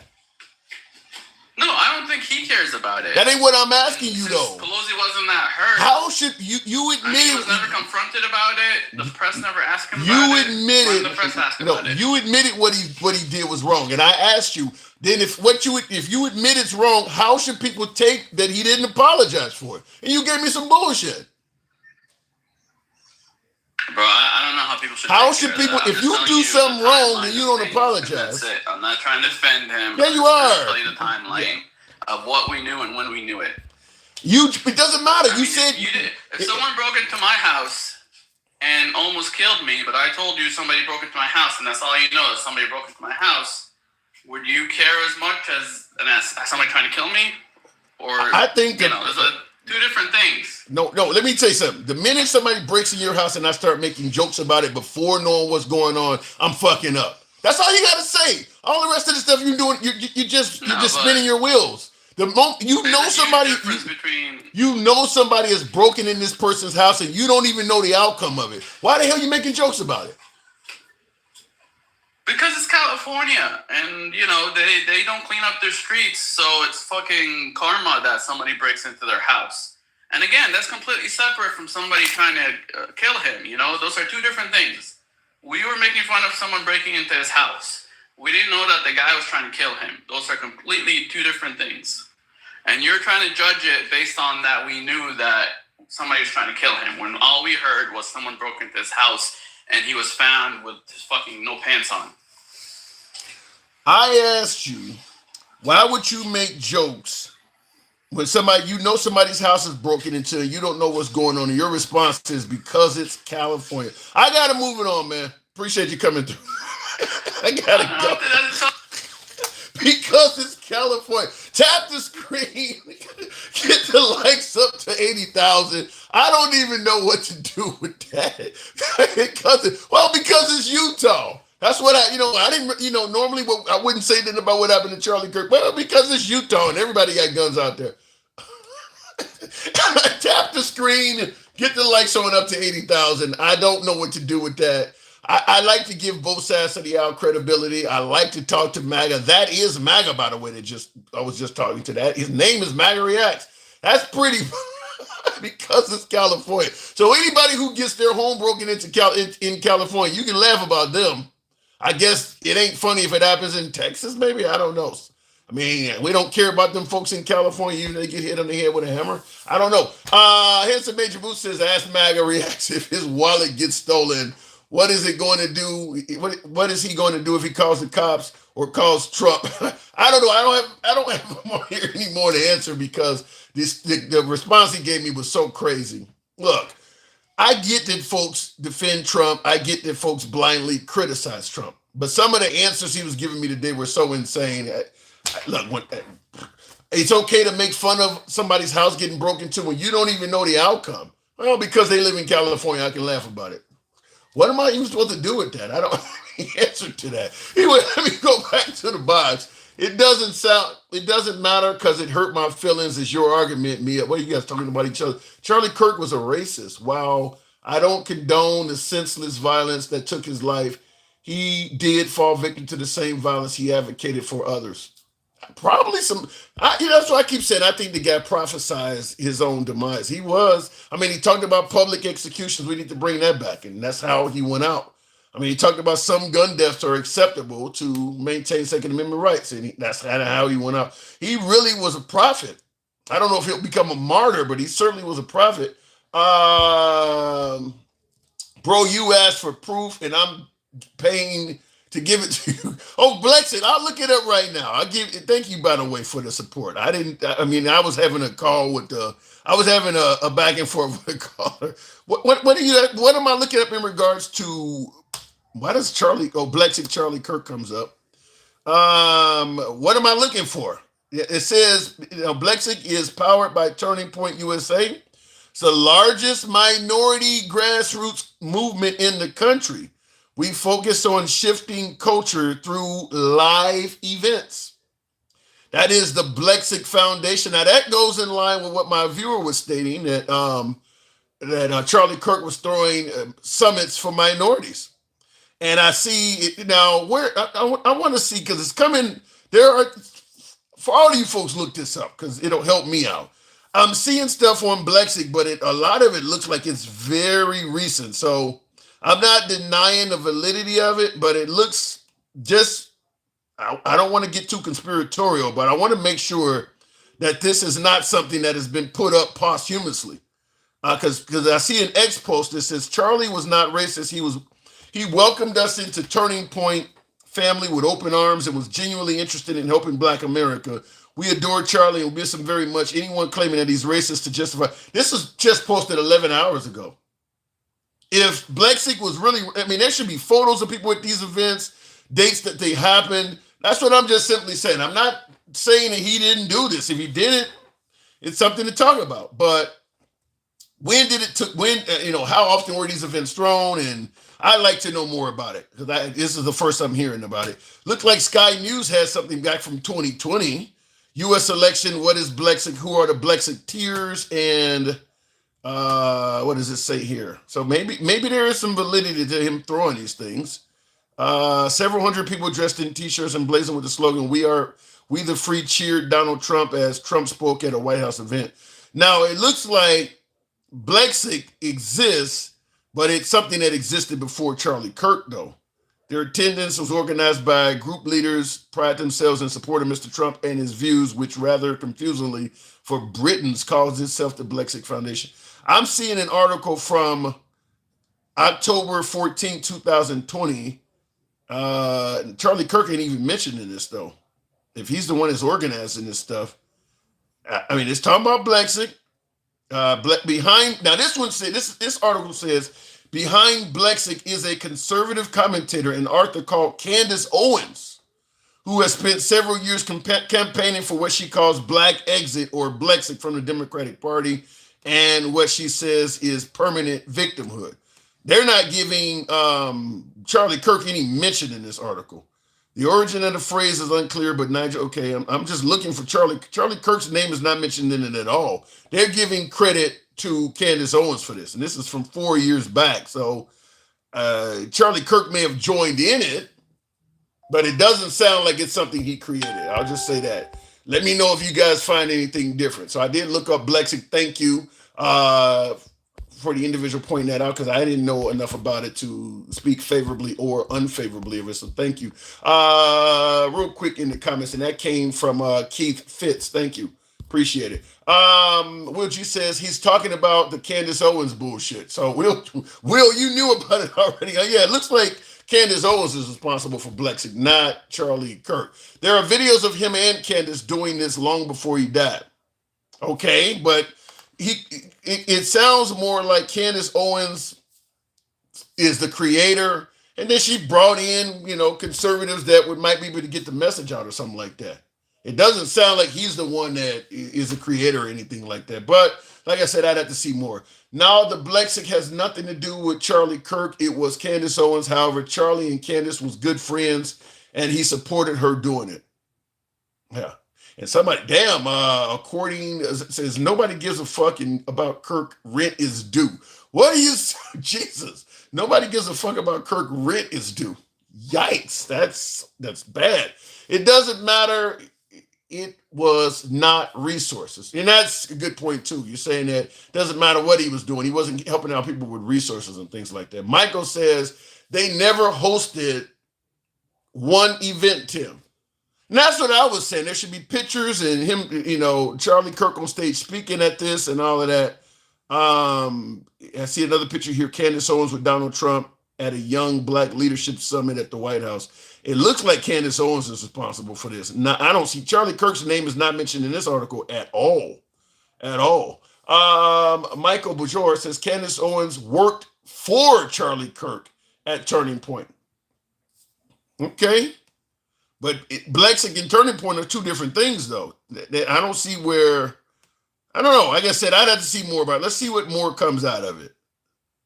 But this article here is giving Candace Owens credit for Blexic.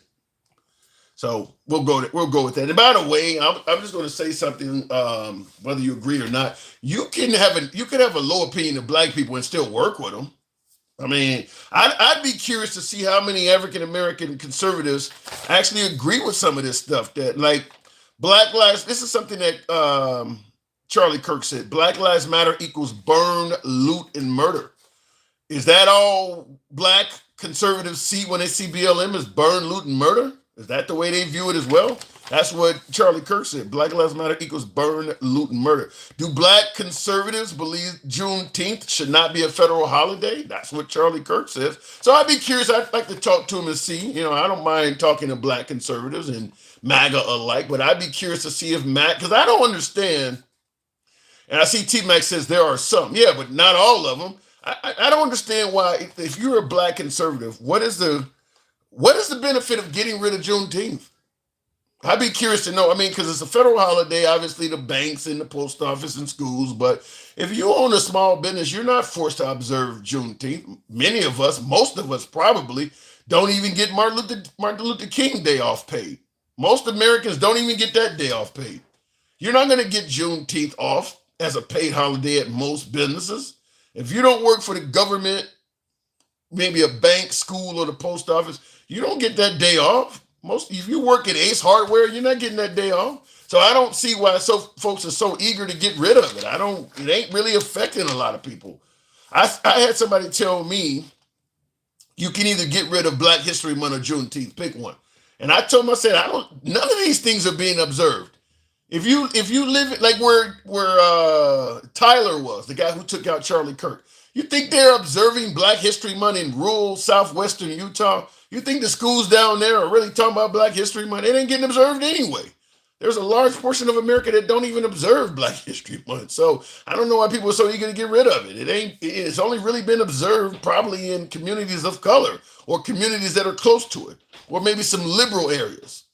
Most of Alabama, outside of Birmingham and in Montgomery and the major cities in Alabama, are not observing Black History Month in schools. It is not even being mentioned.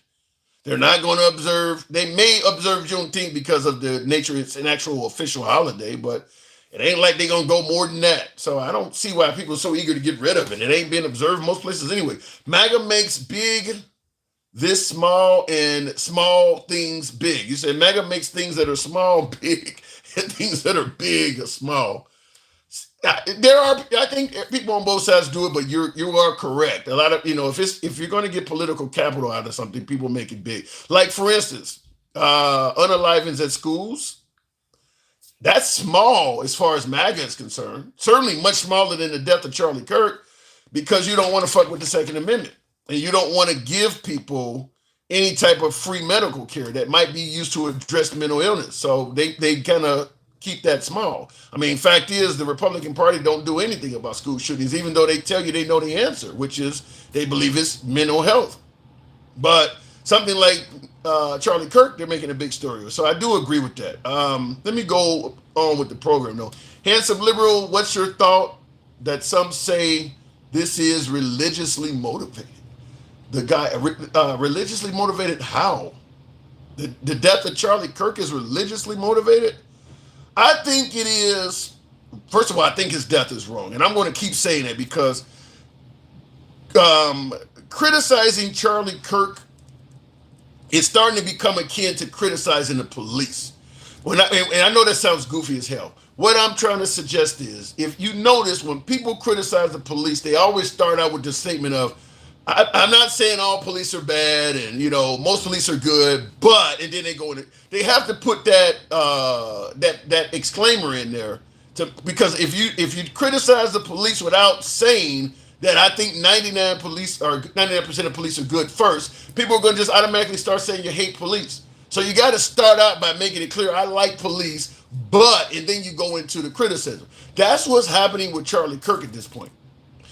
Now, Charlie Kirk did things and said, or better yet, Charlie Kirk has said things that they're justifiable to criticize. But just like with criticizing the police, you got to put in that disclaimer of, I don't think he should have lost his life for free speech. And then you go into the criticism, because if you don't put the disclaimer in there, people are going to start saying, well, you think what he said made him worthy of being killed.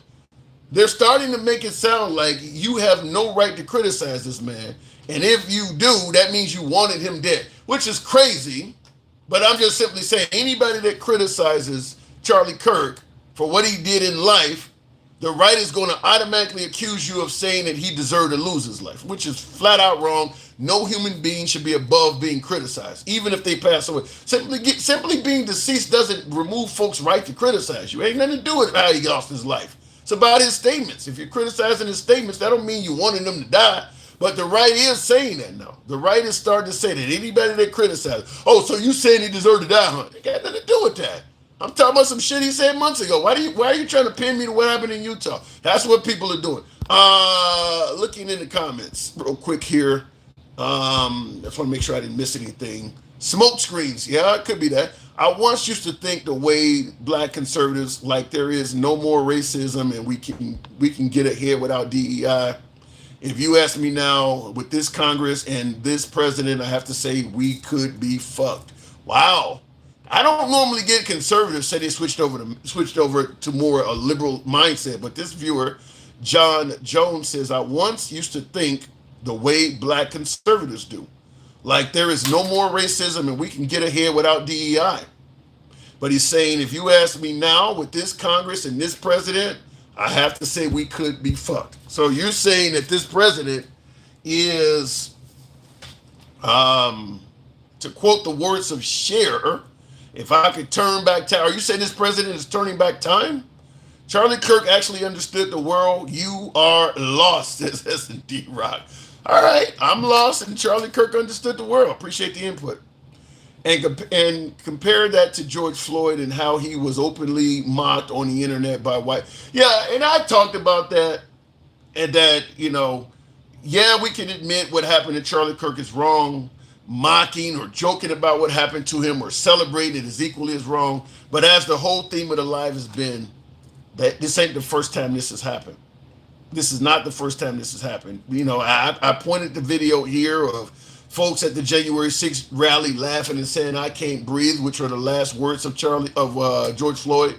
And then, of course, you see what my last viewer was trying to do, or my last caller was trying to do, spin it any kind of way they could to try to defend Trump Jr., making fun of what happened to Nancy Pelosi's husbands, indicating, well, they didn't know what was going on yet, which to me is crazy. And if an 80-year-old man has their home broken into, you shouldn't make fun of it. I don't care if he just broke in there to steal some of his fine china. That's not something for the president of the United States to be making light and joking about.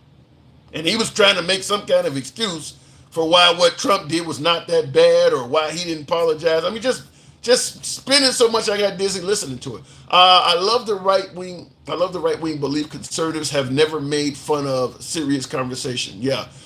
There's too much of it on video. I mean, like I said, there's way too much of it on video. That's not what Charlie said. You never read his book. Okay, you guys are responding to each other. Whiskey Alpha, WA. Charlie Kirk was not racist. He wanted all to step into their purpose to become the best that they can become. Charlie Kirk ran the Black Youth Leadership Summit every year. All right, fair enough. Like I said, I'm just so surprised the guy was so critical of the black community. Even if you believe everything he said was true, I just don't understand why he was criticizing them that much. I just, like, if you're not known for coming into the black community and preaching and helping folks. And why are you on the outside of the community criticizing them that much? I don't get that. He said, for instance, black. And by the way, let me just say this real quick. The whole notion that his comments were taken out of context and you need to listen to the whole video. I've went and listened to many of his videos in regards to some of these comments, and I didn't walk away really feeling much different. Like he said, Juneteenth should not be a federal holiday. I don't know what context I'm gonna hear that in and say, he's actually right. We should get rid of Juneteenth. There's no context that's gonna probably make me change my mind on that. He said black culture has collapsed in the last 60 years. As if 60 years ago we were doing better.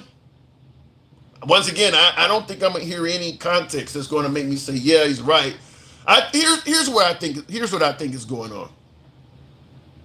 What Charlie Kirk says is accurate if you focus solely on negativity. You can point to all kinds of shit in the black community over the last 60 years that has gotten more negative, like less fathers in the home, criminality. You can point, if you only focus on the negatives, you can make a lot of sense out of what Charlie Kirk just said. It is valid if you do it that way. But if you take in consideration, there's far more African Americans that are graduating from high school, obtaining college degrees. There's far more African Americans in managerial positions, leadership positions in the military, far more millionaires. None of then if you take that in consideration, it hasn't collapsed. It's actually blew up. But if you only focus on the negative stuff, then it makes sense. I mean, so what he's saying is not totally false. It's tailored to make a point. It's tailored to fit a narrative.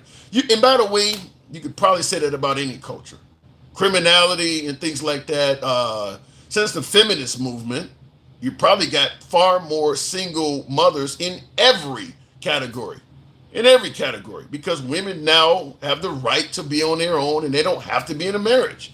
So it's safe to assume in every category it's gotten worse.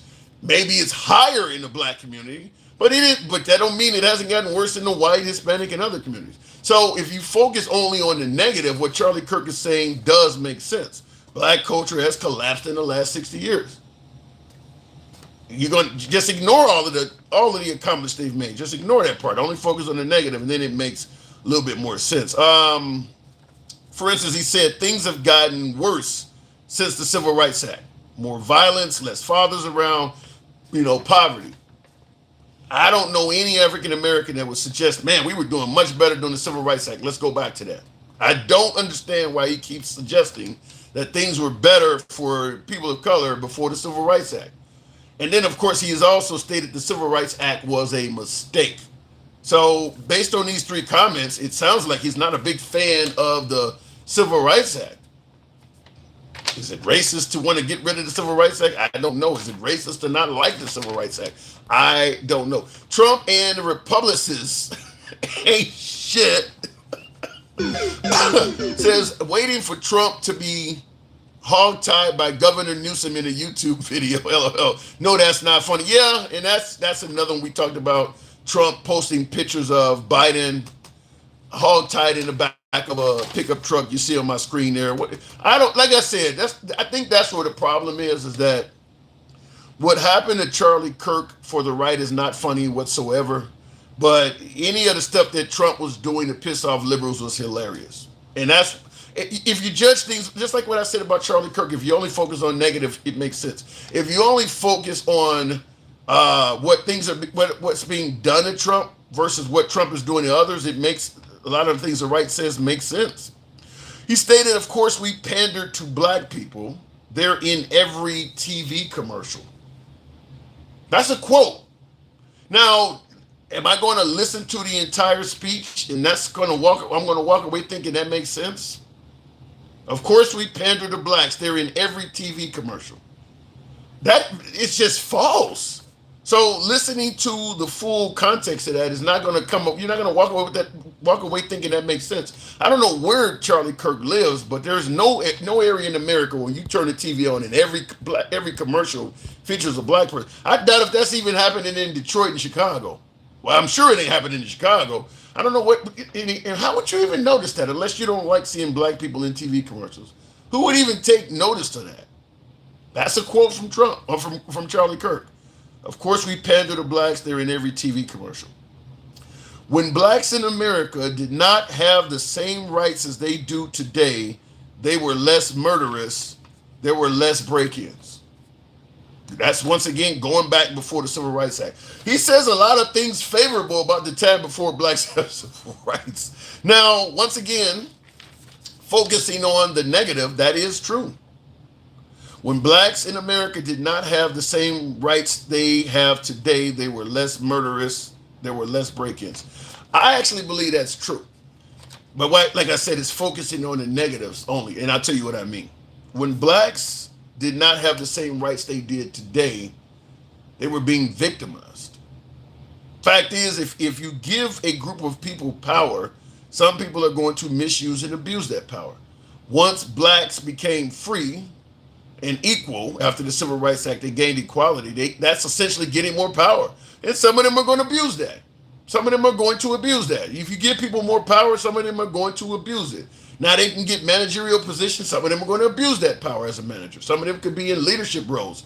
We've had mayors and governors that, or not governors, but mayors and congressmen and women that were black that abused it. I mean, so they gained more power, and of course, some of them did begin to abuse it. Now, the problem is, though, if you're going to say when blacks in America did not have the same rights they do today, they were less murderous and there were more break-ins. The problem is when blacks had less rights than they do today, they were being victimized by whites a lot more than they are now. When blacks were treated as less than equal, I mean, you're going back to an era where everything from lynchings to break-ins to property theft from whites on blacks was far greater. Because, of course, blacks did not have the right to really complain about it. The justice system was not going to do anything for them. So that part he's going to leave out.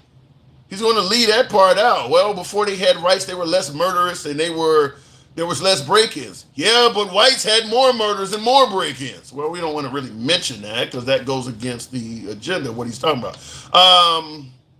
He also says Black America needs to get its act together and stop sleeping around all the time.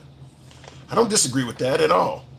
But he did support, endorse, and help Trump out. I mean, Trump is obviously known for sleeping around his entire adult life. You can see it in the black community, but you don't see it from Trump. Trump said damn near half a dozen wives. Jesus. I mean, but you don't see it from him. So, like I said, some of his stuff works if you focus on the negative. Another perfect example, BLM equals burn, loot, and murder. Obviously, the overwhelming majority of BLM protests and gatherings do not feature anybody being burned or anything being burned, anybody being looted, or any murders taking place. But if you focus on the negative, it makes sense. 95%, I think it is, or so, 95% or more of Black Lives Matter protests had no violence in them whatsoever. Any town in America that has more than 50,000 people in it has had at least one BLM event. You think all of those towns have been burned, looted, and people were murdered? I mean, I'm talking about any town. I'm talking like Duluth, Minnesota, Portland, Maine, Boise, Idaho. They've all had at least one Black Lives Matter protest. Have you heard anything about them being burned down or looted? Or if you focus on the negative, what Charlie Kirk is saying makes sense.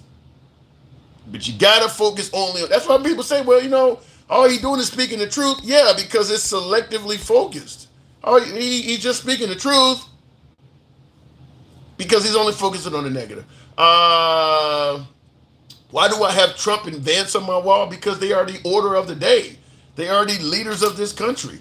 I believe in acknowledging who the leadership of the country is. I mean, if Biden or Kamala Harris or any of them were leader, in fact, we used to have them up on the wall. I'm trying to grab my. Well, that's Trump. I mean, we've had them all up here. There's your Obama. We got them all over here. Biden, Kamala Harris is back here. I mean, we got them all. They're not the order of the day anymore. So they came down because they're not in charge anymore, and their relevance is pretty much over. So I'm not going to have anybody up that's irrelevant. Vance and Trump are relevant. I wonder, do he know who is the most pedos? Yeah, I do. Will G says, Charlie Kirk basically wants to go back to Jim Crow, where black people were restricted and couldn't possibly ever get a higher education or much less a high job. I can't go that far to agree with that. But the fact that he keeps constantly harping on how much better we were before the Civil Rights Act is concerning. And like I said, I've went and listened to whole speeches or at least the part he was talking about to try to make it sound like it's in better context, and I fell short each time. Some of the stuff he's saying is pretty fucking concerning, and I don't, like I said, I don't see how looking into it further is going to make you, well, okay, yeah, that makes sense. No, it's, if you focus on the negative, it does. That's what makes it make sense. Fatherless homes at 20% before the 60s, almost 60% now, says Michael Bajor. Yeah, but like I said, I think that has increased in every community. It's probably increased more so in the black community. I'm not going to argue with that, but before the 1960s, my guess is fatherlessness in the white community has increased by double digits as well. And like I said, when you focus on the negative, things make a lot more sense. Like we're constantly focusing on murders in Chicago. How many murders were there in Memphis? Or say we don't even look at it. We want Chicago. We want to talk about Chicago, so we don't even look into how many murders they had this weekend in other cities. We just want to talk about Chicago. So, and by the way, I'll give Trump credit, give him a shout out. He has now stated he intends to send the National Guard to Memphis. And that makes a lot more sense because in terms of violent cities, Memphis is number one. So that does make a lot more sense. My guess is it's probably twofold. One being the logistics of Chicago is not commiserate to sending in the National Guard. That is a big, geographically, a big fucking playground, a big city. The west side of Chicago and the south side of Chicago alone are geographically enough to be cities in themselves. If you just map out the west side of Chicago by itself, it is geographically larger than a hell of a lot of mid-sized cities in America. The south side is even bigger. And then, of course, there is also the north side, which is a good small town size itself. And then there is the downtown area, central business district. They call it the Loop. It's to flood all of that with National Guard. You're talking about thousands of military personnel, vehicles. The cost is going to be astronomical. The cost of doing that to Chicago is going to be astronomical. And the question becomes simple: how long are you going to do that? How long? Because you don't have any plan for what happens once you withdraw them. So they're talking about $1 million a day in D.C. to do it. And D.C. is significantly smaller geographically than Chicago. So you're spending millions of dollars a day to make crime less in Chicago. And you have no in strategy or exit strategy. Once these people go, the crime's going to come back. So is it really worth spending tens of millions of dollars to bring crime down in Chicago for a few weeks, a few months? If you're doing nothing to stop it from coming right back, that would be just a huge waste of money. And my guess is that's probably the reason why Trump is looking on to go to Memphis. Second reason, the amount of sheer resistance coming from Chicago, Illinois. Whereas in Memphis, at least the governor is on your side. They don't want the military in Chicago. The overwhelming majority of people in Chicago do not want them there. You're putting innocent military personnel in danger. Mission success could be greatly weakened. It's going to cost a fortune for all of this. And I just think they realize this is not worth it. Not to mention all the court challenges. And who knows in the future how this is going to play in terms of, because once you get a more center-leaning government, it's very possible that they'll rule what the Trump administration did, which is sending military to U.S. cities, is illegal. Right now, Trump would probably win in the Supreme Court. Who knows what may happen in the future? Anything before the Civil Rights Act is Jim Crow. Yeah, pretty much. Yeah, pretty much it is. You're right. Fatherless homes, 6% for whites in 1960, 20% in 2025. So that means it's tripled in 2025. So that ain't nothing to brag about. If it went from 6% in 1960 to 20% in 2025, then that means it's triple. The black community is worse. I'm not going to argue with that. But if it tripled in the white community, that ain't something to brag. Now in the comments, Gangsta Grandma said that ain't true though. I'd have to look it up. I didn't look it up, but even based on the numbers he gave, that ain't good. King Finn. Good evening, welcome to the program. But they do nothing to bring the cost of living down, unemployment, mental health. Yeah, that's what I'm talking about, homelessness. If you don't do anything to address the root cause of crime, it's only going to stay down while the National Guard is there and you're paying millions of dollars a day. Once you withdraw them, it's coming back. King Finn. Hey, can I just ask you something? Sure. Why is it that all you white motherfuckers think y'all need to settle something or fix something in the black community when you motherfuckers can't even take care of yourselves? Why is that? Can I ask that to all y'all white motherfuckers on here? Talking about, oh, Charlie Kirk, dog. It's really strange to me why y'all upset about another fucking racist heckler fucking henpecked motherfucking internet troll who just decided to come IRL. Because that's all he was, the fucking internet troll. Y'all get that, right? All y'all people talking, he stood for so much, he was so Christian, bull fucking shit. Oh, he started his turning point was his company. He started from the ground up, and he didn't get any help. Oh, so you mean his wife helped him do that? Because y'all do realize that his wife has several motherfucking degrees. He's mad and fucking infidel, incel motherfucker who's upset about the fact that his wife got way more money than he do, and he's preaching bullshit to y'all, and y'all believe it. I didn't know all this. this. He's such a man's man. Let me just say, I can't push back on you, and I can't agree or disagree because I admitted at the beginning of the program I was ignorant on Charlie Kirk. I just thought he was great at debating, conservative, no problem there, and he was really good at kicking college kids' ass at debating. All of this stuff that's come out since he's perished, I had never heard of before. So I can't agree or disagree. Me and you can both be great at debating fucking college kids bullshit when we're railroading them and constantly speaking over them. We can't have a conversation without one person listening while the other person talks, right? So when you look at his motherfucking debates, how many times did he straight up railroaded these college kids into shit? How many times have you seen that? Well, I've seen it plenty of fucking times. I just saw the guy debating. It looked like healthy conversation back and forth. When he was alive, that's what I saw. Now that he's perished, and this stuff that's coming out now doesn't look as good. And real quick before we continue, Handsome Agent Boo says, Tim, I don't think that Trump or his administration are ready for the north side, west side, and south side, and the gangs that are in Chicago. Yeah, I agree with that. The gangs in Chicago, the heavily armed people, I mean, it could be a mess. I just, going to a town with the military when they don't want you there, it just opens up the door. But go ahead there, King. He ain't finna be able to do that shit, man. That's why he gave up on it, man. What about? But he's going to Memphis. According to him, he is going into Memphis. I bet he is. Yup. Go run down to Memphis and try that shit down there with them too. Cause go ahead, think you finna do that shit. Them boys down there in Memphis ain't playing with you.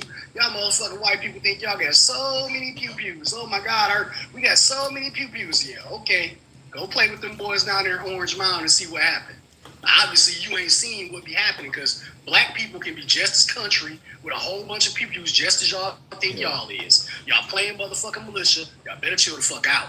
Damn. Okay, I think there's another thing I didn't bring up too, though, is the fact that in Memphis, the governor agrees with sending them in there, whereas in Chicago, the governor of Illinois was telling his cops, don't work with these people. I mean, it was going to create a nightmare. I mean, you're not now in Memphis. They're going to probably get a lot more logistical support and backup from at least the Tennessee State Police. Whereas in Illinois, they weren't getting any help from nobody. Nobody in that state, from the state government all the way to the state capitol on down, none of them in Illinois wanted them there. There's a lot of support in Tennessee just outside of Memphis. Probably the county is okay with it. Certainly the state government is okay with it. Look, dude, I'm not saying that I'm okay with crime in any fucking source. Because I don't like the murder rate in Chicago or fucking Memphis. I don't like that my people down in Memphis got to be scared or even thinking that they're going to have to be scared about some shit. And I don't like my people in Chicago having to pull a pew-pew out. Or my people in Memphis having to pull a pew-pew out. So that's not the aim that I'm at. But continuously thinking that more force is going to be the answer is a wrong fucking answer. It's not the right answer. That's not going to help anything. You're going to go down there, you're going to start a whole bunch of shit. And once you leave, guess what's going to happen? The shit's going to go just right back to how it was because you're not fixing the fucking infrastructure. You're not fixing the problem that is actually occurring in Memphis and Chicago. What about it? Like in my comments? Yeah, but what about like in my comments? Twister says you guys, you Democrats love crime. You love crime. All Democrats love crime. What about the notion that if the Democrats don't want the National Guard in their cities that are heavily crime ridden, that means they want and love crime? Dude, first of all, I don't understand why you keep mentioning that clown to me. Okay? He's a friend. He's MAGA. He's a friend of the program. Yeah, he can be a friend of your program. I don't give a fuck who he is. His views are skewed. He lives in a fantasy, and he believes it's orange shit tater. I don't really care. That doesn't matter to me. Because it's not in reality. Stay in Trumplandia. Stay at your little restaurant in Trumplandia. Play your fucking reality game, whatever the Sims is or whatever, and lead the actual motherfucking world to people who believe that the world's not really flat. Okay? Because that's what the fuck you own. You own some tinfoil hat shit. Okay? I'm not on that. Yeah, he says all cities are shitholes. I'll stick to the country. Well, let me just say this before we continue on. This is what I just said about Charlie Kirk. Anything makes sense if you only focus on the negative. Like the Democrat cities are shitholes. Look at all the crime. But if you don't focus on poverty, you don't focus on what do they call it? The mortality rate for newborn infants. If you don't focus on how many folks are living uninsured, then the right cities look great and the liberal cities look poor. But fact is, the educational level in right-wing areas is terrible. I mean, Mississippi is like dead last in education. West Virginia is one of the most poorest areas in the country. Eastern Kentucky is the poorest 8 counties in the country. And so you're only focusing on crime. But if you focus on all of them other aspects, like for instance, not having health insurance can lead to the death of a lot of Americans. So states that have very few people insured, you got to assume a lot of them are dying because they don't have proper health care, but you're not focusing on that. So if you only focus on the problems in the liberal states or liberal cities, then it does look like blue cities or shitholes. Mm-hmm. It sure does. The people that live out in the country are probably really uneducated. Just saying. I mean, that's the fact show, right? Yeah. So stay your ass in the country, Twisted. If you like I said, if you look at the highest rates of infant mortality, the highest rates of, like you mentioned, uneducated people who are at the bottom of the educational chain, yeah, it's all red areas. It's all, but they're focusing on crime because you can pick out a lot of Democrat cities by doing that. They're ignoring that stuff. The area where the most of the population are uninsured or have poor health care insurance, they're ignoring that stuff, even though obviously not having health care can lead to death and sickness. They're skipping over all that stuff. Hey, I just want to know, can you ask, the next, whatever you want to call him. What you got? Charlie, CK supporter or whatever. Who was taking care of the kids when he was out doing these debates? Who was paying all the bills when he was out doing these debates? Who was taking care of Charlie Kirk's kids and all that when he was doing the debates? Mm-hmm. He got enough money to afford a fucking nanny. Multiple nannies. Nope. When he started 10 years ago, his wife was doing all of that. She just got her last business degree in 2024. So she was taking care of all that. So all y'all motherfuckers talking about, oh, Charlie Kirk was he was a man's man. No, he wasn't. He was henpecked. His first suit bought by his wife. Well, you know something. Look. Hold on. We also have to go to the fact that Charlie Kirk flunked out of college. He dropped out. Yeah. Ain't that weird? Yeah. He's sitting up at college campuses telling other people, other college kids, that he knows more than them. Well, he dropped out of college to go do that. Yeah, well, maybe he's self-educated. Maybe he read a lot of books. Self-educated. Okay. I'm trying. This ideology was self-taught. So where in the hell, and this is another great question I want to ask, where in the Bible are you given a God-given right of freedom of speech? Where in the Bible does it say your God-given rights? Because he preached that a lot. And I heard a lot of motherfuckers today, and I've heard a lot of people online saying, our God-given rights. God didn't give you those rights, jackass. The Constitution of the United States and the amendments gave you those rights. Those weren't God-given. No, they're not. What God said, God's book, and any of his books from the Quran, the King James Version Bible, the Torah, or any of those said love. So while y'all around here preaching all this motherfucking hate and backing this fucking whoremonger racist, fascist fucking pig. Remember what the book said, because that was actually your God-given right. Your God-given right was actually free will, and he did that. Just so happens that Charlie Kirk willfully and freely chose to talk about hate. How about this one? Nick that monkey in the comments says you guys took him out because you were scared of him. I'm gonna submit. I'll let you respond to that, but I'm gonna start out by saying most liberals didn't even know who Charlie Kirk was. So they didn't take him out because we didn't even know who he. I'm telling you, I host a political show. Been doing it for about 5 years. I knew of him, but I didn't know of any. I didn't know much relevance of Charlie Kirk my own self. So I don't believe they took him out because they were scared of him. They didn't know who the hell he was. Why did we care about Charlie Kirk? Because we all knew the truth. He was a man-child, a cuckold, a fucking henpecked ass dude who was standing on lies and preaching and fucking yelling on a soapbox about bullshit. We didn't care about. Didn't nobody on the left take Charlie Kirk out? How many times do they gotta show you and tell you that it was a fucking a person who was either unconforming to the political parties or the right? Because whatever y'all want to say, there's a lot of people out there saying, well, he never registered as a Republican, but his family was. His family was true conservatives. Grandma said they were all conservatives, and you couldn't be no motherfucking liberal or no leftist in their family. So wait a minute, what was he? Yeah. That's really weird, right? Yeah. Because he's a leftist, even if you want to say his roommate was trans. Okay, his roommate was trans. Does that automatically make him a leftist? Well, as I told a few of my callers earlier, Trans person that makes you a leftist? now as I told a few of my callers earlier, because Trump announced that the Democrats had took Charlie Kirk out before they even knew who the killer was. The goal has been to try to. I mean, you got Tyler, whatever his name is. He's not he's not liberal enough. So what they're trying to do, in my opinion, they're trying to liberal him up. You know, okay, we got his roommate is a trans. I mean, this guy grew up around gun culture. His father's a pastor or worked for the police department. This guy's not liberal enough. Find me something. Okay, his roommate is trans. Give me something more. He's not liberal enough. So what they're trying to do is liberal him up. How many liberals are in fucking Utah? That's the problem. I heard somebody earlier say, "Oh yeah, well they were hoping." We were talking about it was the governor or the mayor was having that speech, and he was saying, "Oh, I was hoping it wasn't them. I was hoping he was from another country." Somebody said some bullshit like, "Oh yeah, he was talking about Canada." No, he wasn't. How the fuck is Canada Utah's closest neighbor? Are you serious right now? You do realize geographically where Utah is, right?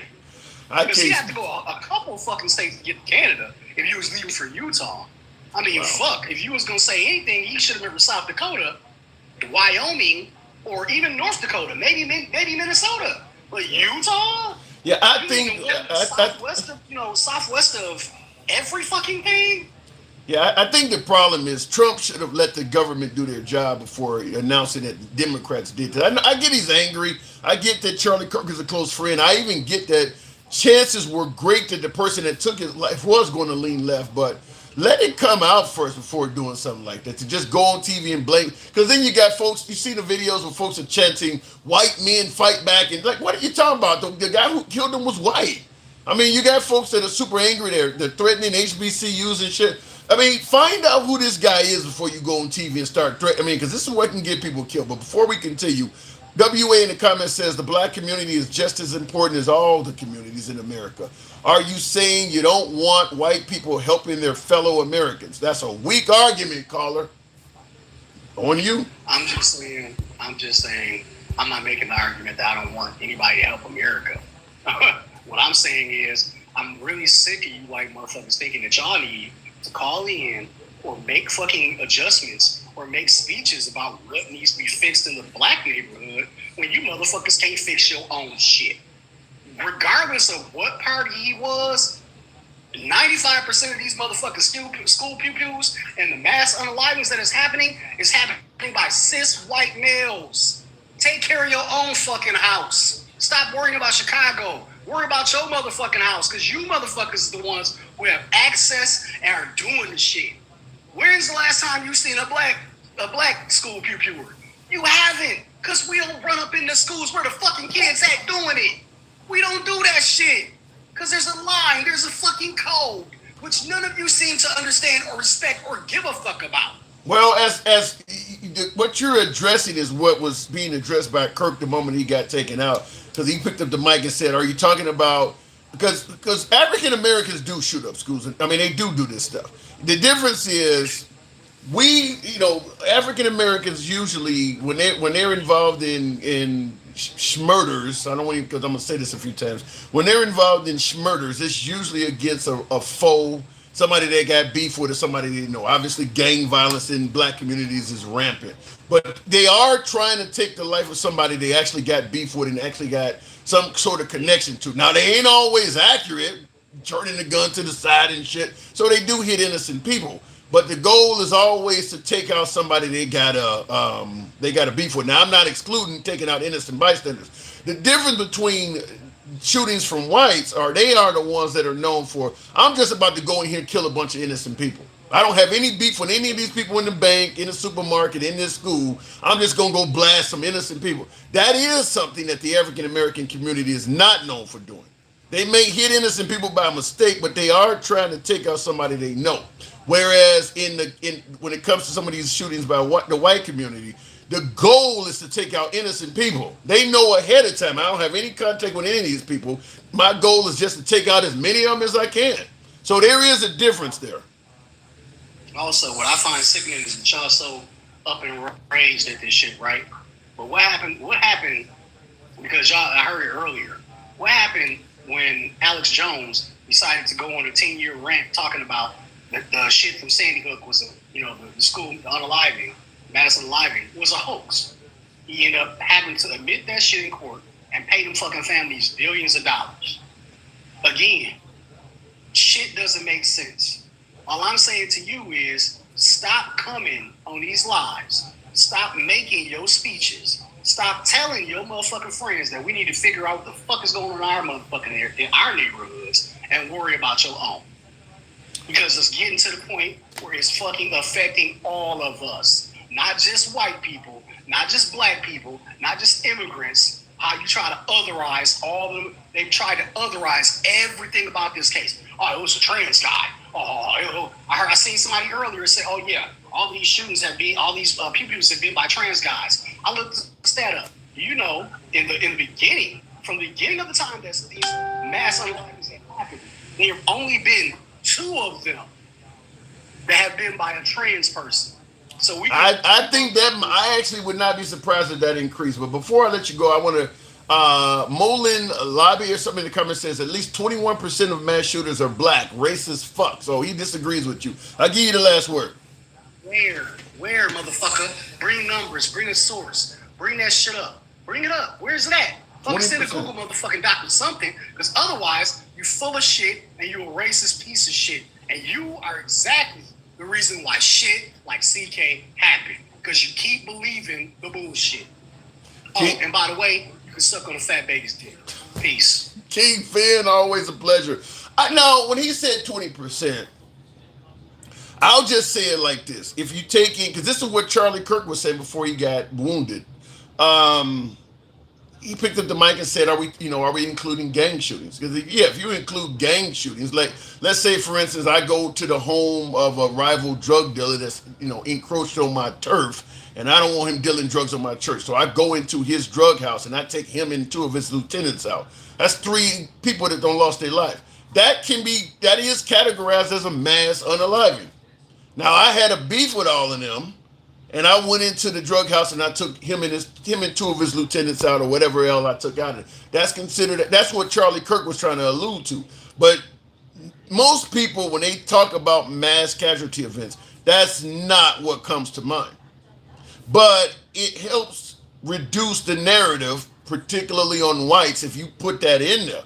Because I agree with my last call. If you don't throw that kind of shit in there, it does make whites look disproportionately bad when it comes to mass killings. You need to throw the gang stuff in there, because without it, it is going to make them look disproportionately more violent in that category. Now, somebody talked about drive-by shootings. Drive-by shootings, once again, is still aimed at somebody you know.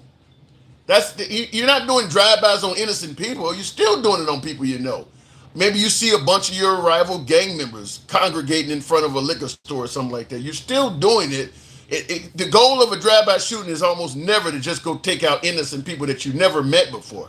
That just doesn't happen. It's still the same thing. Let me know if you got a bunch of those in there where people have done drive-bys on people and they didn't know anybody they were doing them on. That doesn't happen very often. I mean, even when they doing that, they're still trying to take out people they know. So I think you and I disagree on that. But in the comments, WA says the black community. Oh, I saw that already. I want to make sure I didn't miss anything. Handsome Major Blue says, tell Tim, tell King Finn love this guy, also known as King Shark, and still got a case of drink waiting on you, King Finn. There you go. Appreciate that, Handsome Major Blue as well.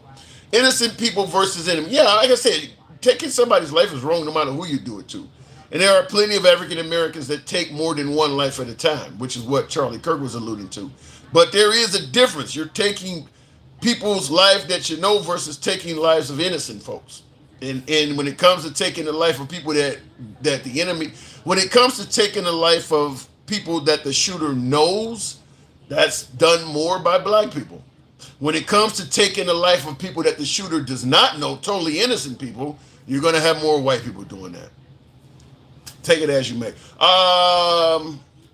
When do we find the common denominator in all of these shootings? We're never going to do that because remember, guns don't kill people; people kill people. So we're trying to avoid.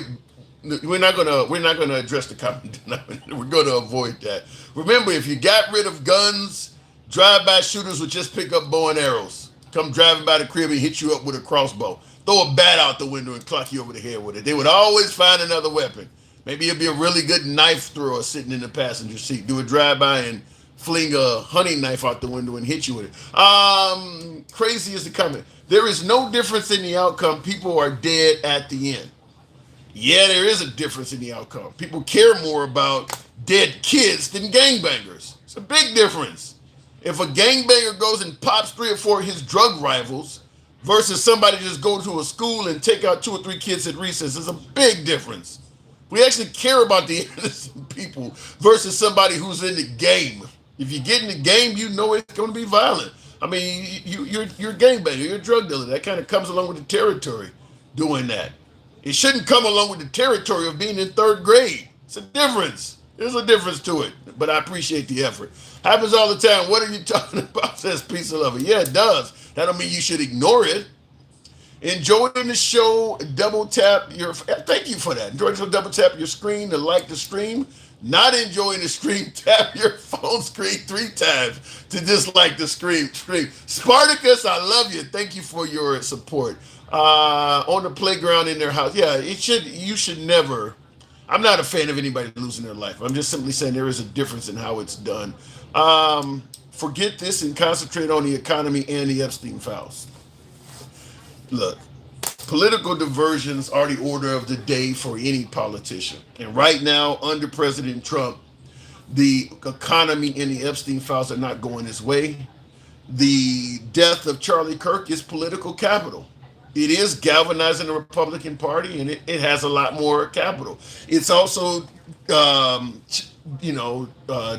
the focus on the Epstein list and stuff like that. So I can understand why Trump is doing it. It is political capital. It is definitely political capital. So he's going to do what a politician would do. He's going to take advantage of it. Charlie Kirk was innocent too. People seem to not care. Plenty of people care. I mean, they're throwing Charlie Kirk a huge memorial. It's going to be stadium wide. What do you mean people don't care? Not only that, but they're talking about potentially letting his body lie in state for a week. What other citizen has gotten that? He's going to get the but the Medal of Freedom, the nation's highest honor that can be bestowed upon a person. I mean, what do you mean they don't care? They flew the flags at half-mast. Meanwhile, the 2 children that got shot in Colorado, nobody even mentioned their names. I mean, yeah, they're showing plenty of love for Charlie Kirk. He's getting probably more love than any American that was shot to death in this country this year. And there's been hundreds of them all over the country. Thousands of them probably. Thousands of Americans have been shot and killed in this country. He's getting more love and attention than any of them. So what do you mean people don't care? I don't get that one. You know me. You know how many moms that lost their sons and daughters, and like, damn, nobody even visited my house. I had to hire somebody to clean up the blood. We talk about nobody cares. Elon Musk is giving his wife and kids a ton of money. I mean, nobody cares. You can't care for anybody more than the love he's getting. The president gets on TV talking about, we want to make sure that the killer gets the death penalty. You got folks on the right talking about when George Floyd got killed, you guys rioted and looted. When Charlie Kirk passed away, we had peaceful vigils. And they're acting like that speaks volumes. You know what? You guys don't know how to handle a death. You riot and loot. When we lose somebody, we're peaceful and we hold vigils. You got the president of the United States putting the entire weight of the federal government, the entire weight of the FBI behind finding a killer and giving you justice. What the fuck would you be rioting and looting about? The right, or better yet, the left, are watching this guy on George Floyd's neck for 4 days, and they're not even charging the guy on screen who they know who he is. They're not even charging him with a crime. It took them 4 days to charge Derek Chauvin with any crime. Meanwhile, we don't even know who took Charlie Kirk's life, and the president is already giving you the full assets of the FBI to catch him. Of course, one side is going to riot, and one side is going to hold vigils. One side is getting all of the assistance they could possibly ever want. They actually sent the palm prints and shit to Quantico. They were actually using Quantico to solve his killing. Meanwhile, we're looking at Derek Chauvin, and we know who he is. He got a fucking name tag on that says Chauvin, and they haven't charged him with a crime or anything at all for 4 days. And I don't understand why they rioted when we held vigils. Okay, all right. If you don't see that, you don't want to see that. I mean, you're getting all of the help and assistance you could ever want. This other side can't even get so much as a charge. I don't understand why. To me, I thought that was the funniest thing I had ever heard. Like, yeah, of course they rioted. Can you imagine if we had Biden or if we had Obama in office and we knew who Tyler was and they were not doing anything to pursue this guy? Or they arrested Tyler for taking Kirk's life and they gave him a $50,000 bail and he's now at home planning his trial? I guarantee you would see a hell of a lot more than vigils coming from the right. I guarantee they would be a lot more upset than a peaceful vigil. There's no reason to riot. They're getting everything they expect. Gosh. Anyway, look at it in the comments. Derek Chauvin was a scapegoat. Okay, all right. Was a camera that filmed him also filming a scapegoat? Okay. Technically, they didn't even find him. He got turned in, so there's that. Yeah, but Trump was making it clear, anything you need to solve this case, you got it. Blank check. Anything you need to solve this case. You need extra manpower, like I said, access to Quantico, whatever you need to solve this case, you got it. If they had did that when it came to Derek Chauvin, you got all of anything you need to bring this guy to jail. There wouldn't have been no riots in looting. If they had been on it like Trump was on day one with Kirk, wouldn't have been any rioting and looting. People are only rioting and looting because they're thinking they're not going to get justice. If people feel confident they're going to get justice, there's no need to riot and loot. Have you not heard the phrase that they actually yell out? No justice, no peace. They're telling you what they want. Why would the folks who support Charlie Kirk be yelling no justice, no peace? We got the whole fucking government working on it. We're trying to get you all the justice you can get. Okay. Anyway, I do appreciate the 96,000 likes. As always, you guys know how we run the program. We don't block, ban, or censor. And I see DMO says it's just an excuse to loot. Okay, call it an excuse. Call it an excuse to loot all you want. There is no excuse for why Derek Chauvin went 4 days without being charged. Looting or not, there's just no excuse for why that went that long when you got the guy on video doing it. It's your boy Tim, the handsome liberal. I do got to step away. Thank you. Follow the program if you enjoy this type of dialogue. We're here generally Monday through Friday, So if you enjoy this type of dialogue without any concern of anybody being blocked, banned, or censored, this is the place to be. We are always MAGA friendly. We always will be MAGA friendly in its entirety. When we get MAGA guests, they are our preferred guests. Nevertheless, a lot of liberals come up on the program. So thank you for showing the program some love. Give your boy a sub. I'll see you tomorrow. And if I can do this one over